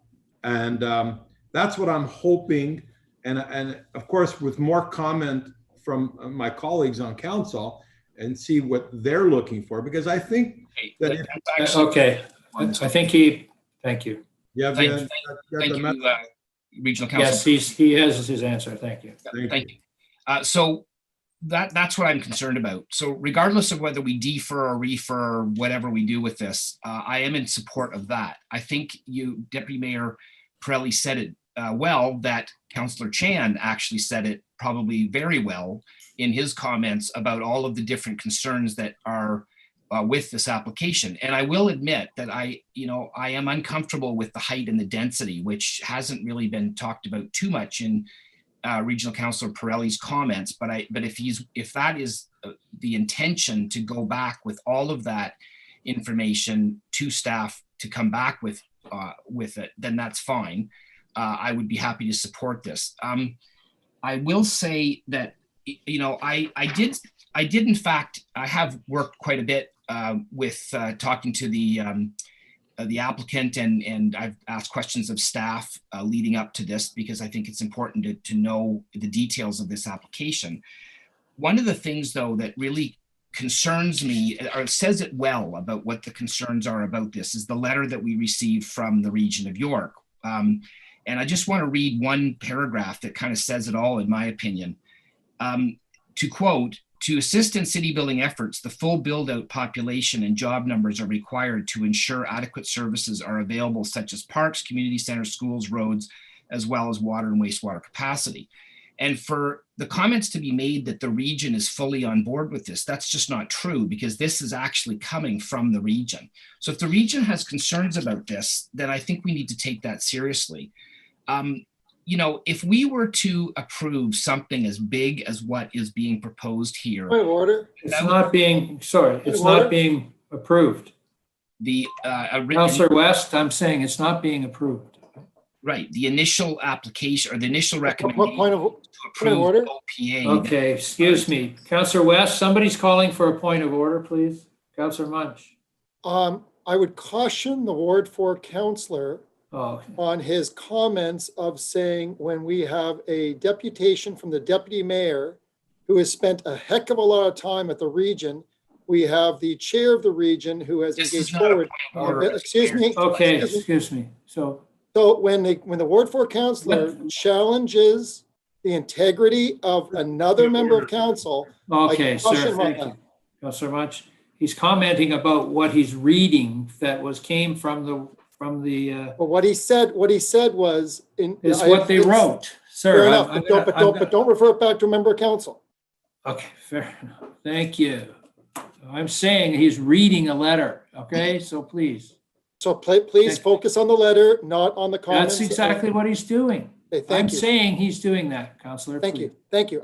I caution him because That's not fine. correct. Thank you. Thank you. Councillor West. Thank you, Mr. Mayor.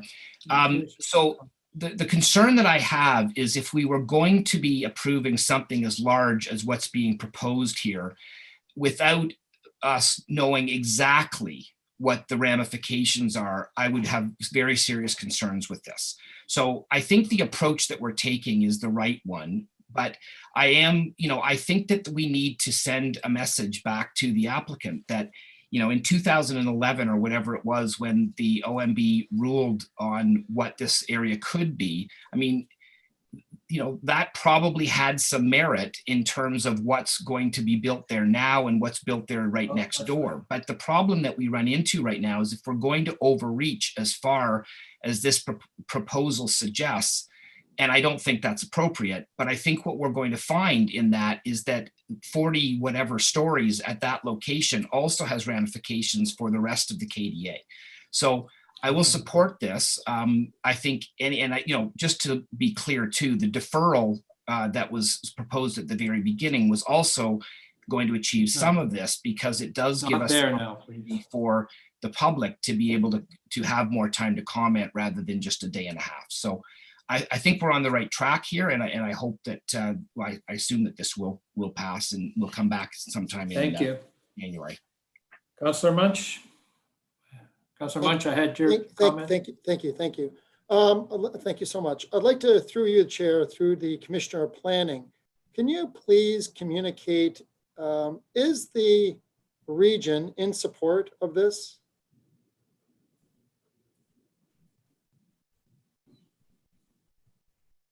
Through you, Mr. Mayor, the region has indicated that it's now a local matter. The regional issues have been addressed, and they are certainly, as Deputy Mayor DePaulo had mentioned, had indicated the importance of providing rental housing throughout the region. So we're clear on this, council, that the region is supportive. They've referred it back to us to discuss that. So let's not bring any regional issues with regards to that. Very clear, unless anybody wants to challenge the Commissioner of Planning. No, we're not going to do that. So, number two, we have a housing crisis here in Richmond Hill. That's written in paper back and forth. I, for one, am going to say that many municipalities, and I hope many members of this council, want to encourage the province to invest in mass transit and infrastructure here. It is a $8.6 billion investment to bring it to Richmond Hill. And we have neighboring municipalities saying, hey, if Richmond Hill doesn't want it, we will gladly take it in Markham going south of 407. We, this council, should be jumping like crazy for rental affordability here. $5 million is given to York Region for a unit of housing going back there. This has been around for 9 years.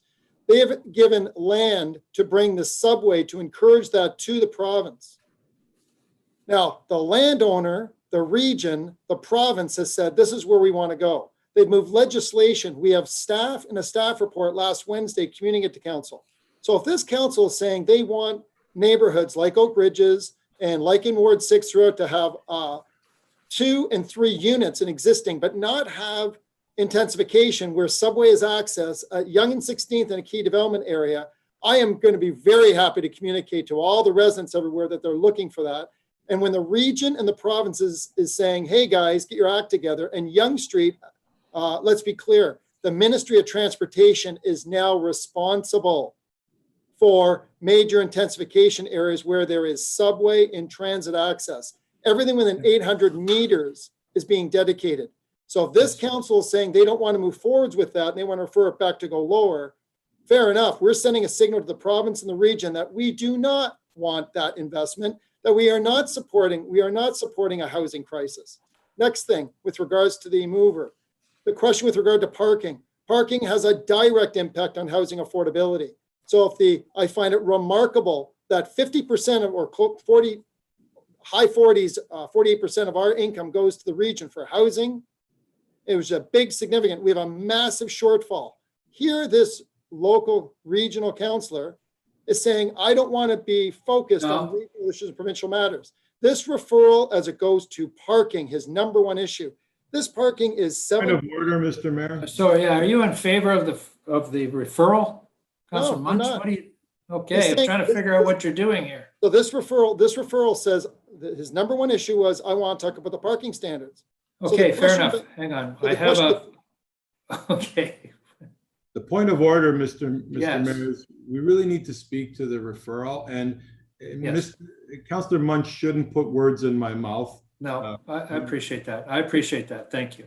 Councilor Munch, you To did. read the numbers state 962 units, 785 parking spaces. The referral is asking for identification of the parking units. I would like. Fair enough. So that's one item that we're being asked to work through on the referral. So that's all it is. So I'm talking. You don't have to. So be there when we do that discussion, okay? Okay, so, but I'm speaking to the referral motion. The referral motion talks about parking standards. I'm talking about parking standards. Okay, fair enough. I'm just trying to figure out where you were. So on this process.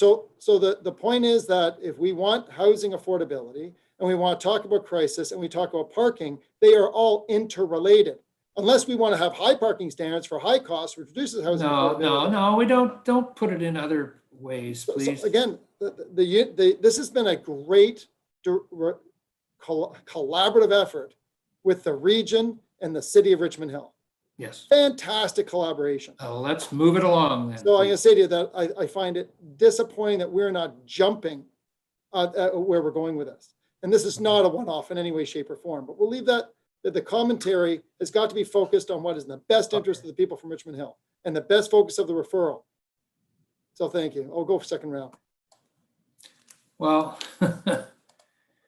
I would like to, so I'm in favor of the referral, and honest to God, we've had the same discussion 9 years ago and talked with the region, at the region.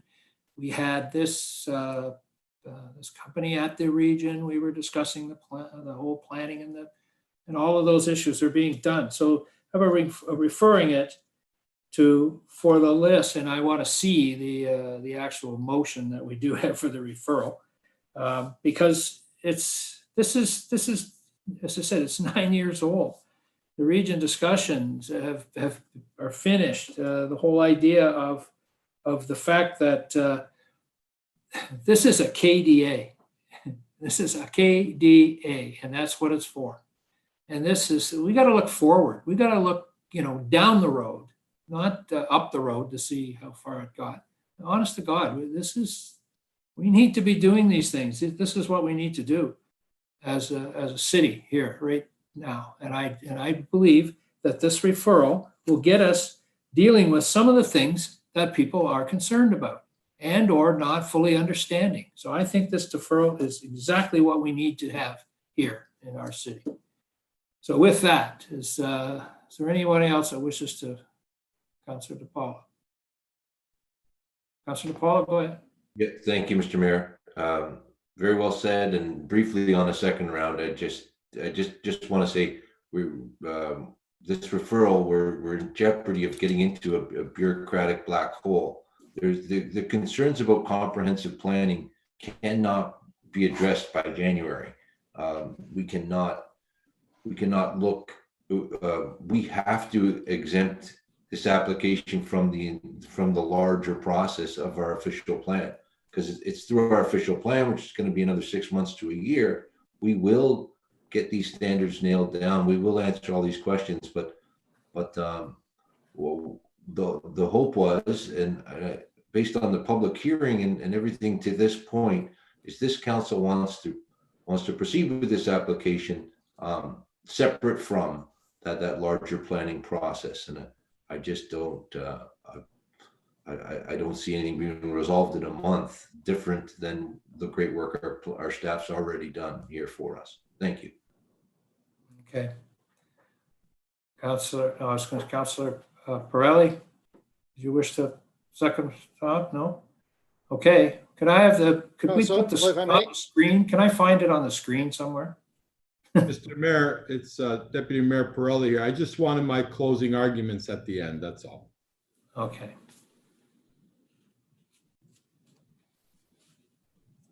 The council may refer back to staff.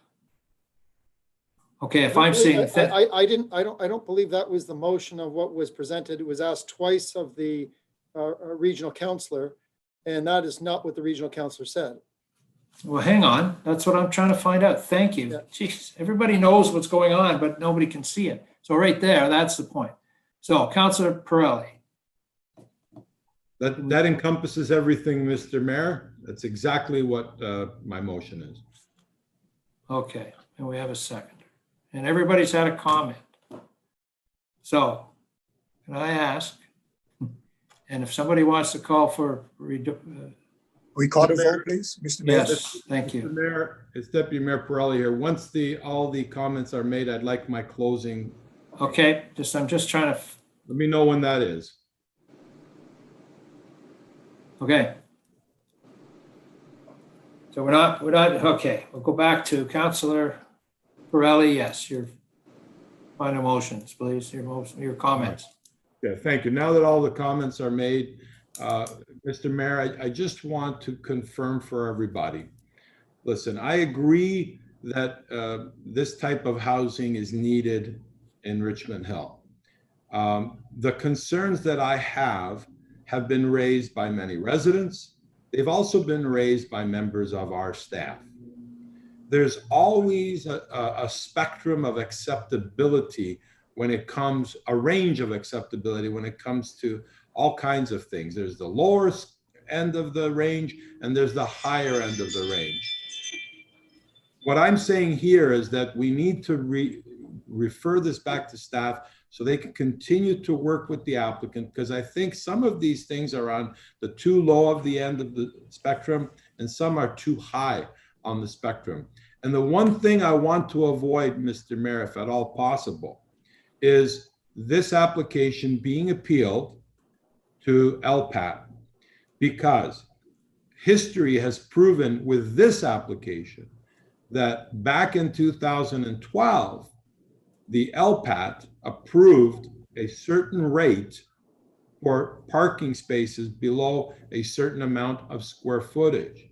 History has also told us, Mr. Mayor, that this applicant's application was approved. I'm not sure if it's the same applicant, but it was approved back in 2012 by the OMB.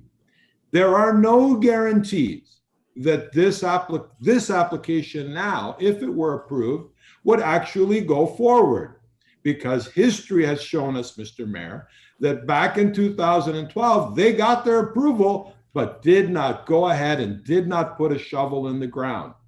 That means that they don't have to put a shovel in the ground. And my fear, Mr. Mayor, is that if we don't nail it down now and get all our concerns addressed now, it's only going to be another springboard for them to come back with another application in the future. So that being said, I'm hopeful that they can work with staff to address all of the concerns by the residents and by members of this council to avoid it going to LPAT. And I thank everyone on council for their support of this referral motion. Okay. Calling for, no, we're done. Everybody can have I'm their, not allowed a second round? I'm not allowed a second round? Is that your position? I'm not allowed a second round. is it going to be different than anything you've said? No, Mr. Mayor, we already had a second round. I was clear that everybody was done speaking and you. That's it. That's what I'm trying to say. Yeah. I asked for a second round at the end. It I is asked for here. now. The mover moved the motion. He made comments now. I'd like to have a second round. If you'd like to say, hey, I'm going to arbitrarily. There was a second round, Councillor Munch. I'm going to say, Councillor Munch, we're going to, it's over. We're now pushing it through at this point in time. We call the vote, Mr. Mayor. Yes, I've been trying to ask for that. Thanks. Thank you. Through you, Mr. Mayor, voting on the motion to refer this matter back to staff to address the comments and concerns. Councillor Chan. Yes. Mayor Barrow. Yes. Councillor Silovitz. Yeah. Councillor Liu. Yes. Councillor Munch. No. Councillor Barrows. Yes. Councillor West. Yes. Region Local Councillor DePaula.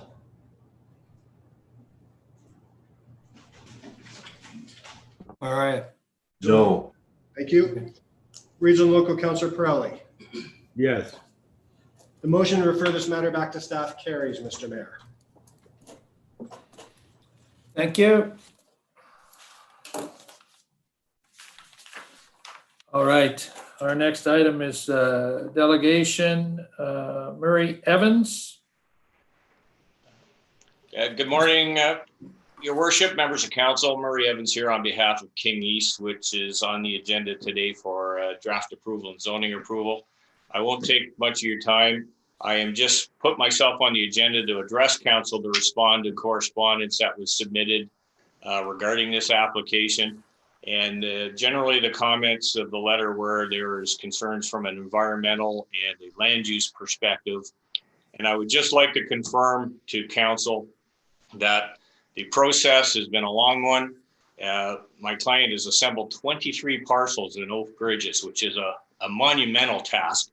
And we've been at this for a period of time, but through that process, all of the scientific matters that were stated as concerned in the letter have been addressed, namely the environmental aspects of stormwater management, adherence to the infill plan, lot frontages and sizes, and as we know, a gradation of development from townhouses along King Road to 50-foot singles internally. So I'm just here to answer any questions that council may have with regard to the letter. And I guess my last comment was, it's kind of interesting. It's a little bit of your discussion that you've just had is that the reason we're intensifying in the urban areas for environmental reasons, and that we're endeavoring not to expand into the countrysides and the rural areas. And yet when you want to do redevelopment of lots that are 100 feet wide by 400 feet in depth, there's concerns about that type of intensification.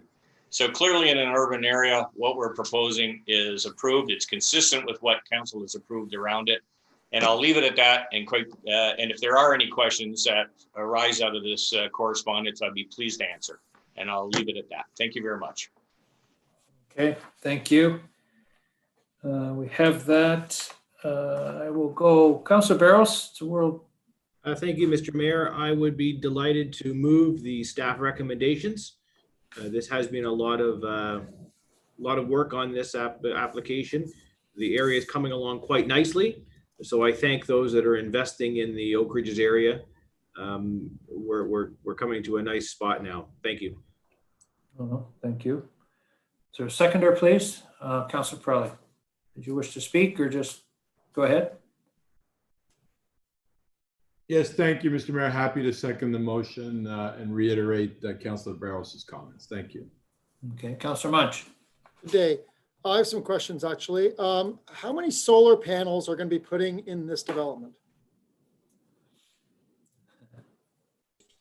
Through the chair to Councillor Munch, that has yet to be determined yet. It's we haven't made it to the design engineering yet. Has there been any? These are all single family homes. Thank you. Has there been any concept of engaging in solar panels? Not at this point. No. Has there been anything in regards to electric charging stations? No, not at this point. Again, we have not made it to the building permit process. This is strictly the zoning and the plan of subdivision. So, and what is happening with regards to the energy efficiency? And I guess I want to ask this, has anybody read the report from last Wednesday, the Community Energy Emissions Plan report? It's actually in front of us today, I guess. Have you read that report? Through the chair, is that a question to myself? Yes, yes. No, I haven't, sir. Okay, so then I guess it goes back to staff then through you, the chair. Has staff, when do they start to look? We have a report in front of us. No, it hasn't been approved yet. But I look at the study and the request to go do more studies, and this is from our planning area. And I look at this from that perspective. I have other questions after. I'm wondering if staff are going to take into this net zero focus in 2050, as outlined in the report, going forward, because if we say that we're going to refer things like Yonge and 16th forward, that's in the area, then that means areas like in Oak Ridges should be at the forefront. And this should be ground zero, especially if we just heard now. I'd like to know when staff are going to start looking into this concept with applications going forward in the past and starting now. So Commissioner Kwan, if you could answer that through the chair. Through you, Mr. Mayor, staff have always looked at energy efficiency and sustainable buildings as partly embodied in our council's policy regarding the interim growth management strategy. So we always look for that, and it's certainly a principle under the Planning Act in reviewing all development applications, particularly plans of subdivision. So it's always in the forefront of our minds to look at energy efficiency and seek sustainable buildings whenever possible in cooperation with the owners and the developers. Thank you for that. Would you agree that if we continue doing that, if we continue doing everything you just said, that we're looking at energy efficiency and we take it at the forefront, if we do that, will we meet our net zero requirements by 2050?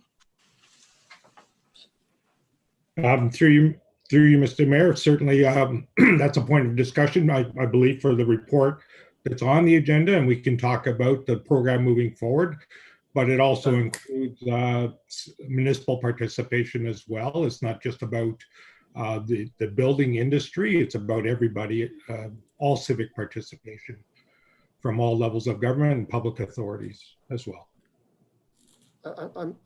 Thank you, sir. If I may, the report states, and this has a direct correlation to where this application is, and I quote, and if the commissioner disagrees with it, that's good because it's coming in next. It says, and I quote, 90% of existing houses would be retrofitted to be more energy efficient with 50% having solar panels, end quote of the report brought forward from this department. And I ask you again, Commissioner, with the greatest of respect, if that is the position of planning, then where are we with this application and how are we moving forwards? And and I got other questions coming forward as well. So please. Through you, Mr. Mayor, it is our goal, that's the objective for the municipality to achieve that outcome as we move forward. And if that is the objective of the municipality and we don't move forwards when it's at the application stage, how is the municipality ever going to meet its net zero targets? Subject to site plan control.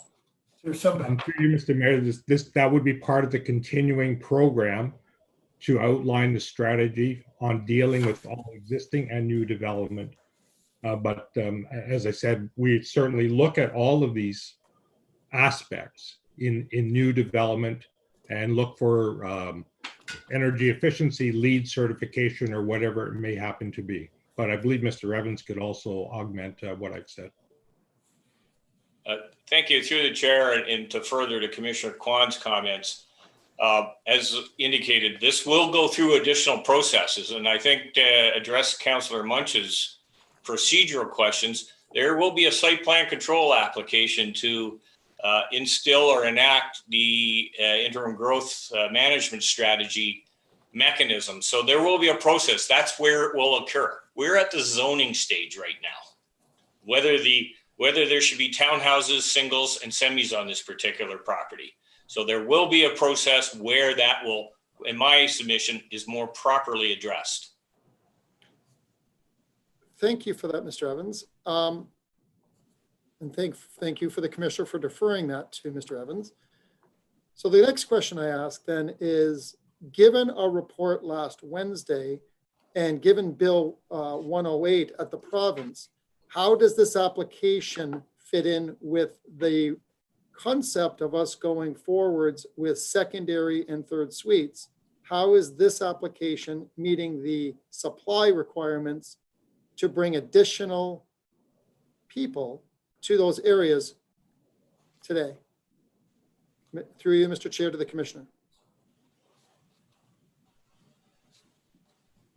Through you, Mr. Mayor, I believe the all of our newer zoning bylaws do reflect the policy and principles to include additional residences or secondary suites, as we have done in all the new parent bylaws.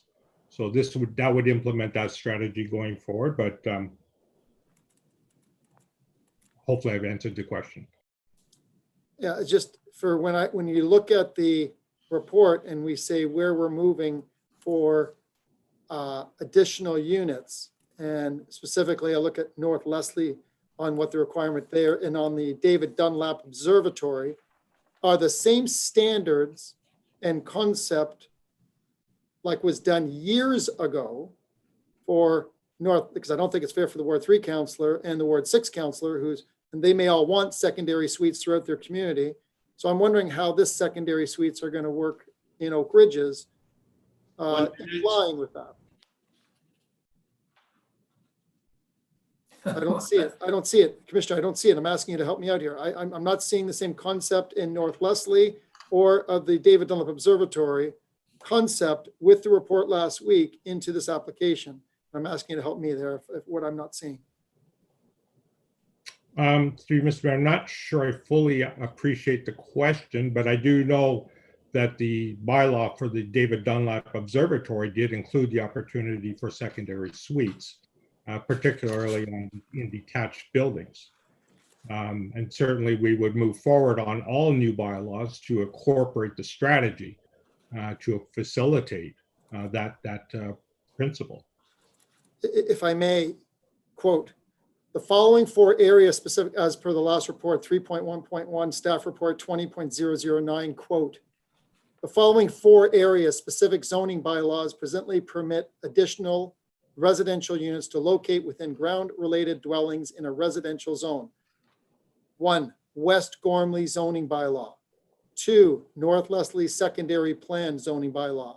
3, David Dunlap Observatory lands, and the southwest quadrant of the city.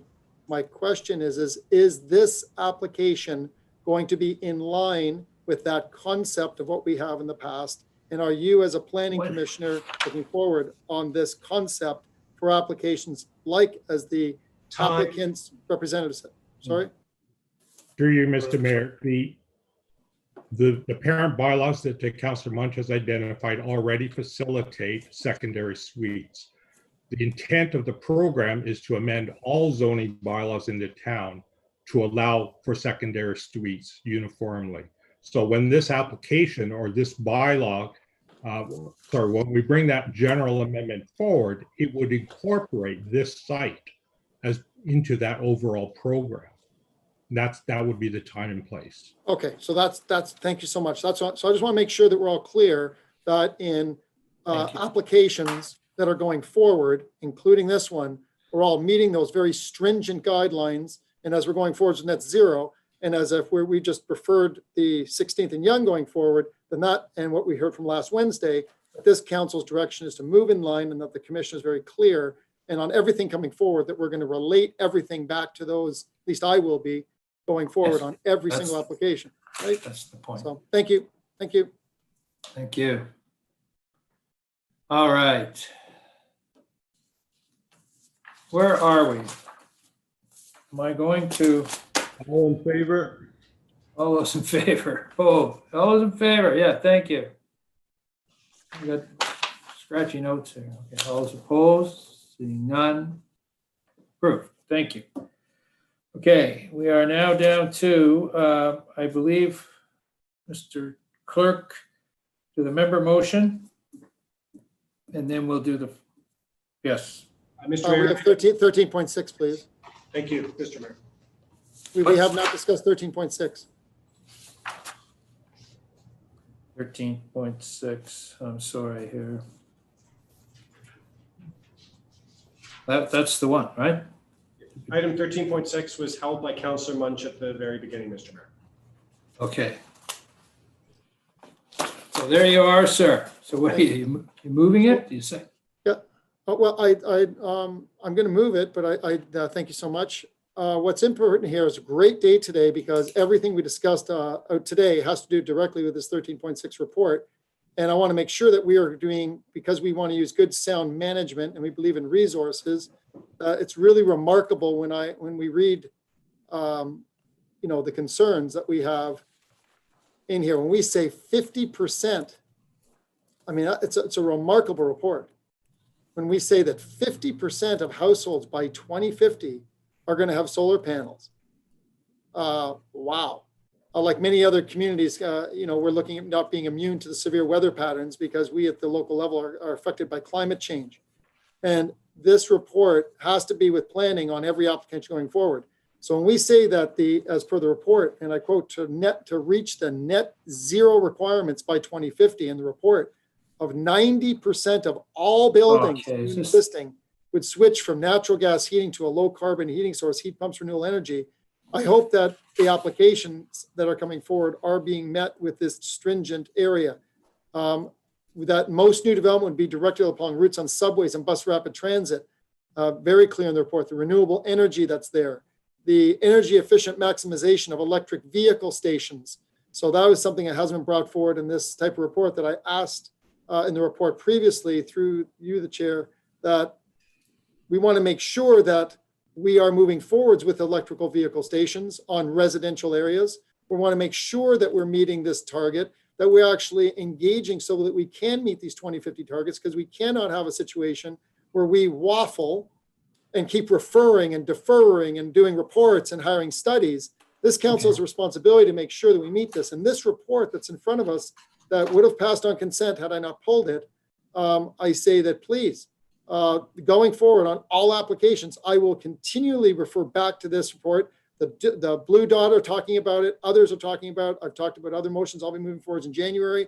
And I think it's time for this council to start acting for the best interest, because these developments take 5, 10, in the case of 16th, 20 years by the time it's going to get through. And 2050 is going to be coming quite quickly. And for us to meet these aggressive targets, 50%, 90% of existing houses, 90% of existing houses will be retrofitted. I hope the public understands about 9 out of 10 homes are going to have to be retrofitted. Energy efficiency, vehicle charging stations, and solar panels. This is a remarkable report. It is a significant change in how it's going to be in our community. And added last Wednesday, how we're saying that garages, detached garages, are going to be apartments or potential garages because people are using less, because we're not meeting our supply targets as per the province and Bill 108. I want to make sure that we're going to move forwards on this, but the ramifications of how we develop this city and going forward with regards to supply, with regards to the type of product, with our expectations of the developments coming forward, that we are making sure that our planning and engineering and our vision, referring it back to staff, is doing this. So that's I want everyone, if they have not read the report, I please ask you to please be very, very diligent on reading that report, because it's a very, very important thing, because we are left at the municipal level with the impacts of climate change and how that's impacting us, and stormwater management and all the effects of our solar energy and our power sources are critical. So I haven't seen it on any of the reports so far. I see that we have to move in that direction, and I'm hoping that we can change the channel in a hurry. Thank you. Thank you. Okay, I have Councillor West and Councillor Pirelli. Thank you, Mr. Mayor. Hands went up for a little while. I actually wasn't going to pull this, but since it has been pulled, and I do agree with Councillor Munch, it's a fantastic report, and it's probably a very good news story. It probably should be highlighted. having a net zero greenhouse gas emissions Point target. of order, Mr. Mayor. Yes. I was going to second this motion so that we could have a procedurally correct discussion. Is Councilor West seconding the motion as well? Councilor West? Councilor West? Yeah, of course. Okay, so you're seconding? I did not hear it. Sorry. Yes, sure, I'll second it. That's why Okay, I'm so second. okay, Yeah. fair enough. Thanks. Anyway, this is a great report and a great thing that we're doing. I think having setting an actual target of 0 by 2050 is bold. But at the same time, it's actually very much in keeping with a number of different things. And, the public evidently supports this, both in Richmond Hill and in a broader sense. Most upper level governments are also supporting the direction that we're taking. I think the time is now to do the kinds of things that this report is suggesting.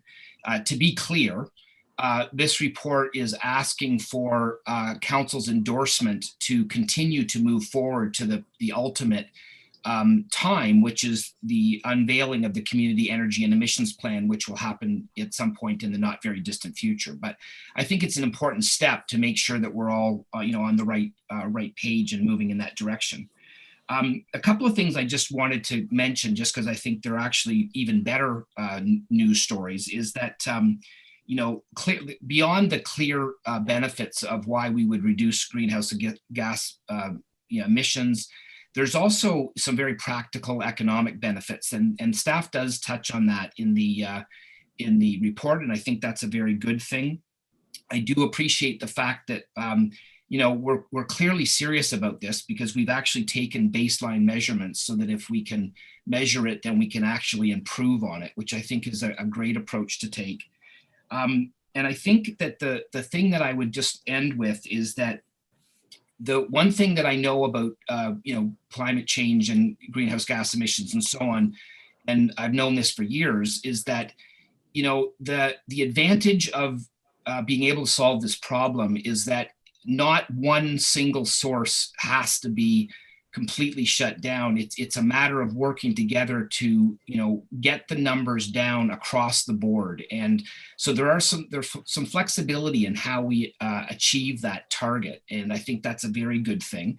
But at the same time, that same thing makes it difficult to tackle greenhouse gas emissions, because everybody does then have to participate and work together in order for these goals to be achieved. And it has to happen over many different areas and many different sectors. So I think we're on the right path, and I think we're at a critical mass right now where communities like Richmond Hill are actually doing this type of thing. And I think it cumulatively across the country and across the world will create some really positive changes, but it probably will also benefit us from a resiliency and protecting ourselves against climate change further basis. But I also think there are some economic opportunities for individuals, businesses, and the municipality as a whole too. So this is one of those rare opportunities, I think, in municipal life where this is a win-win-win situation. And I'm very pleased with the work that staff has been doing over the last number of years on this. And I think this is a good direction to go. So I'm happy to second it. Thank you. Thank you. Any other speakers at this time? Seeing none, all those in favor? Opposed? Carried? Thank you. Sir, if I may, please. Sir, if I may ask for a recorded vote, please. Certainly. On the record, we have this on a recorded vote, please. Yes. Thank you. Clerk? Thank you, Mr. Mayor. Voting on the motion of Councillor Munch, seconded by Councillor West. Councillor Munch. Yes. Councillor Chan. Yes. Councillor Barrows. Yes. Mayor Barrow. Yes. Councillor Silovitz. Councillor Silovitz, please. Sorry, yes, yes. Thank you. Regional Local Councillor DePaula. Yes. Thank you. Councillor Liu. Yes. Councillor West. An enthusiastic yes. Thank you. Regional Local Councillor Pirelli. More enthusiastical, yes. Thank you, Mr. Mayor. That motion carries unanimously. Okay, thank you all. It was an interesting discussion. Now I'm going through, I understand, I believe here, to 14.1, the member motion. Thank you, Mr. Mayor. We have a unique ask in front of us. So I had a couple of residents on Delphinium Avenue come to me, and they wanted to put up parking structures, temporary parking structure on their driveway. And the current bylaw does not allow it. The zoning bylaw does not allow it. And they've been working for some time waiting for the comprehensive zoning bylaw of the city to go through the consultation and everything like that to get some consensus. And that's been taking some time. And in fact, it's something that's been talked about for many years. So they came to me and said, "Councillor, how can you help?" And at first blush, I looked at it and went, I don't know.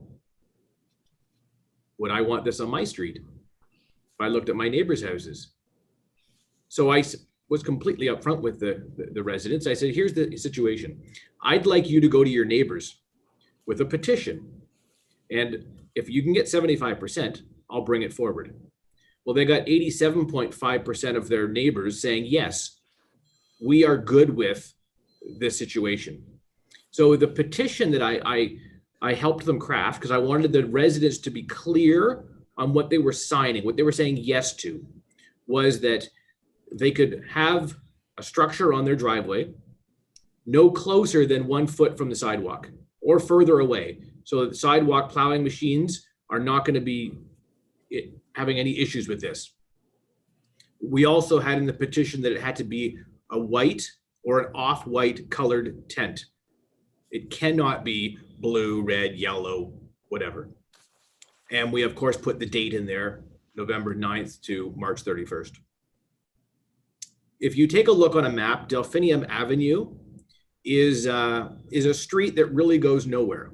What I mean by that is it's not Worthington or Parker or a major thoroughfare where the larger community has to drive on it to get somewhere. So this street and its residents, with their request, is not putting the larger community at a disadvantage. If this is what they want for their street, I say that's democracy. They've brought it to their community members of council to say, hey, this is what we want. Here's our petition. Please grant us our request. The petition also spoke to the fact that they have to be properly secured, because we were looking at safety, the look, the whole bit. So the motion that we have in front of us is that we enact a pilot project. So we allow this resident on Delphinium to put up their temporary parking structures for this year. And then staff would report back after March 31st on the success of said pilot project. Depending on the commentary from staff on the compliance of residents putting up safe structures, depending on input from residents on the street, you know, do residents have a change of heart after they see it for a season? Do we then continue and say, yes, Delphinium Avenue has that ability going forward? And I think from a democratic perspective, these are the way that we can deal with some individual street situations. Do we use this input as a mechanism to make this allowable citywide? Absolutely not. I saw some commentary online saying, I sure don't want this on my street. Well, okay, then if a neighbor on your street puts a petition together, you have an opportunity to speak to your street. But in this case, this is Delphinium. This is the resident's request. And I don't see it as unreasonable that we grant them their request for a trial period of 1 year and then go forward after that. Some might have raised the question that, well, what if people start selling their houses and move away and the new residents, they don't like this? Well, with anything at the City of Richmond Hill, residents have an opportunity to bring a petition to have a rule changed. So if 5 years from now, the residents of Delphinium Avenue have completely changed over and they don't like this, they can bring it forward and say, the streetscape has changed, there's new owners, and we don't want what we had before. And that's democracy. I don't believe a council would be willing to say, no, you have to keep what you had before. We're always open to the input of the residents and their desires, providing it's reasonable. And in this case, it's reasonable. That's the motion, Mr. Mayor. I trust that someone would be happy to second it on behalf of the residents of Delphinium Avenue. Thank you. Thank you. And I do have somebody who wishes to second that, Councillor Pirelli. Good guess, Mr. Mayor. Absolutely correct. You know, to be fully transparent, I didn't have a conversation with the local councillor regarding this issue. But I do understand exactly what he's saying. This is about the residents of a particular area, forming the grand majority of the residents who want to try this. My personal opinion is that you know, it's a choice between something practical versus the aesthetics of that practicability. Practically speaking, these types of structures in Montreal are everywhere.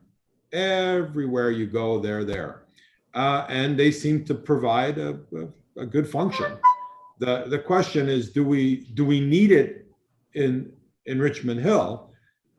We don't get the same kind of snowfalls that they get in Montreal. And I guess the purpose of these tents is to keep the snow off the vehicles so that people can get out earlier in the morning and get to work without having to clean off the snow. And you know, if they leave too quickly, it becomes a safety concern on our roads. So I think at the end of the day, once we do this pilot project, I think it's like the speed bumps, Mr. Mayor, that we've put in before, and then 6 months later, the same residents that wanted the speed bumps are begging us to take them out. I think this might happen here, but you know what? Let democracy prevail, and let's find out if that's going to happen, as long as all the metrics are covered as they pertain to safety. Those are my comments. Happy to second the motion on behalf of the local councillor and the residents of Delphinium. Okay, any other comments? Seeing none. Sorry, Councillor West, did you comment? Thank you, Mr. Mayor.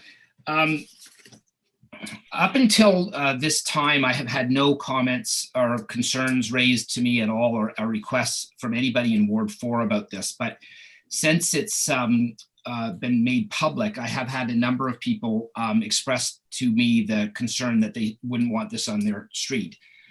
Quite honestly, I'm not surprised by that. And I think that if more people knew about the prospect of doing this after we spent so much time on urban design in these, in our subdivisions and you know, keeping the properties looking really nice, I have a feeling that a lot of people would have concerns about this. I also will say I do know a little bit about these structures. I see them up in cottage country periodically. You know, I've seen them caved in with snow loads on them, and I actually know a person I know fairly well who had one that blew right off its foundations in a big wind and ended up on the neighbor's property. It's actually kind of surprising in that particular situation that it didn't damage anything, including her own car, but also including any property on the neighbor's side. So I think that, you know, if something like this or even similar to this was to ever be approved, there would have to be a whole bunch of details, which I don't profess to know all of those details, but things like safety, the fact that it will be blocking the driveway. I do know Delphinium a little bit, and the driveway will be blocked if this thing is put in the driveway. And I certainly wouldn't want to see it being put on a lawn because then it would be blocking the front of the house. So I have concerns about that. And I think that the other thing, I guess, is that we are doing a comprehensive zoning bylaw review right now. And there's a mention in one of the whereases that it'll take 3 to 5 years, but that's not my understanding. the comprehensive zoning bylaw will be over and done by the end of this term of council. So I think that at the most, it'll probably be one more winter and then it'll be a fait accompli. I don't support this motion the way it is. And I think my preference would be, I mean, even though it is a pilot project, by us endorsing this as a pilot project, we're kind of giving some form of approval that we think that this is something that, you know, we should see across the community at some point in time. So I would like to see it referred to the comprehensive zoning bylaw process, and that will be my motion.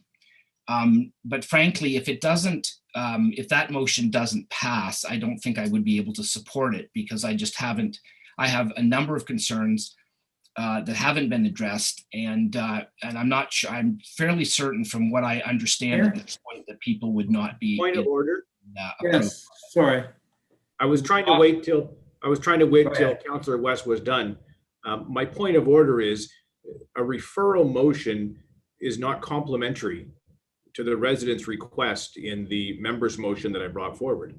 The members of Delphinium Avenue don't want to wait until the larger community speaks to what's allowed on their street. They'd like to do a pilot project for their street. I made that abundantly clear that this is not for the larger community. This is for Delphinium Avenue in a pilot project. So I don't believe that a referral to staff is complementary to the motion that's on the floor.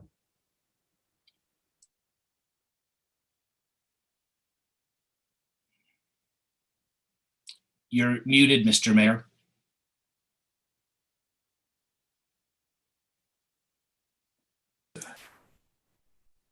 I was out too. Okay, it says I'm muted here. You're muted again. Okay, hang on. Now you're muted, Mr. Mayor. That's what I said. I lost everybody off the page. Now you're good, Mr. Mayor. We can hear you. Thank you. I lost everybody. Okay, where are we?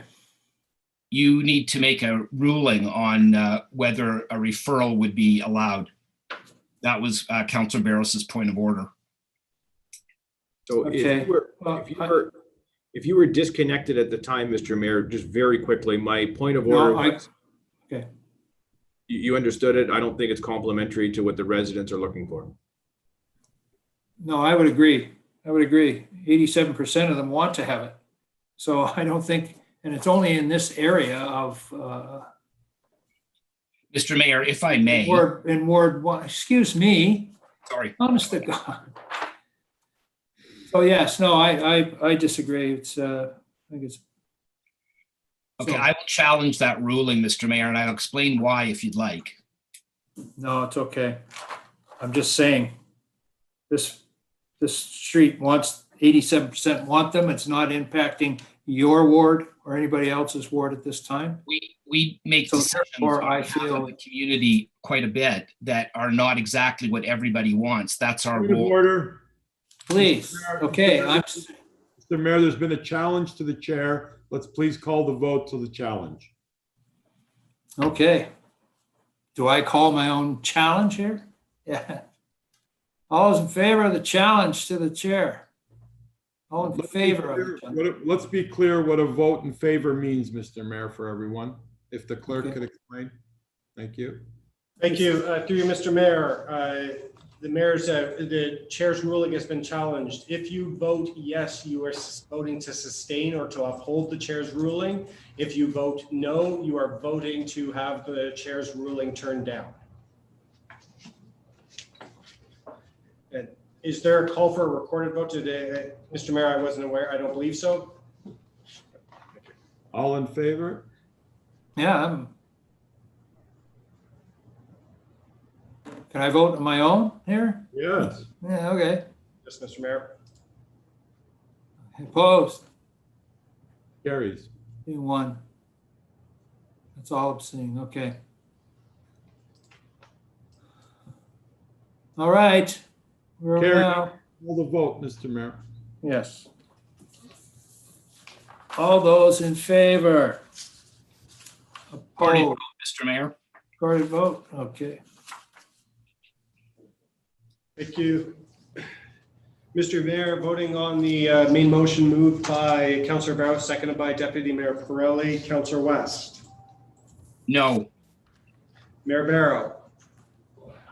Yes. Thank you. Councillor Chan. Yes, for the pilot. Councillor Liu. Councillor Liu, leave us. Thank you. Sorry. Councillor Munch. No. Regional Local Councillor Pirelli. Yes for this motion. Councillor Barrows. Yes. Regional Local Councillor DePaula. Yes. Councillor Silovitz. No. Thank you. Mr. Mayor, the motion carries. Thank you. Okay. Mr. Clerk, we are back down to bylaws, sir. Correct, Mr. Mayor. Okay, bylaws 1.6 through 2, where are we? 16, 12. Do I have a mover and a seconder? So move. Thank you, Councillor Chan, Councillor Silovitz. Any comments? All those in favor of the bylaws? Opposed, carried. Thank you. Seeing all right. We have a bylaw to confirm the proceedings of the council meeting. Bylaw 15420, same mover and seconder, if I may. All those in favor? Opposed, carried? No, thank you. To adjourn, I just want to say I wish all members of our council and staff and remind you to be safe. We're telling everyone else to be safe, so let's make sure we're safe ourselves. Have a happy holiday. It's going to be different as usual, as we know, but I wish all the best to all of you. Thank you. Same to you, Mr. Mayor. Thank you. Merry Christmas, Happy Hanukkah, Happy Holidays, everyone. Stay safe. Yes, stay safe. Be safe. All right, motion to adjourn, same mover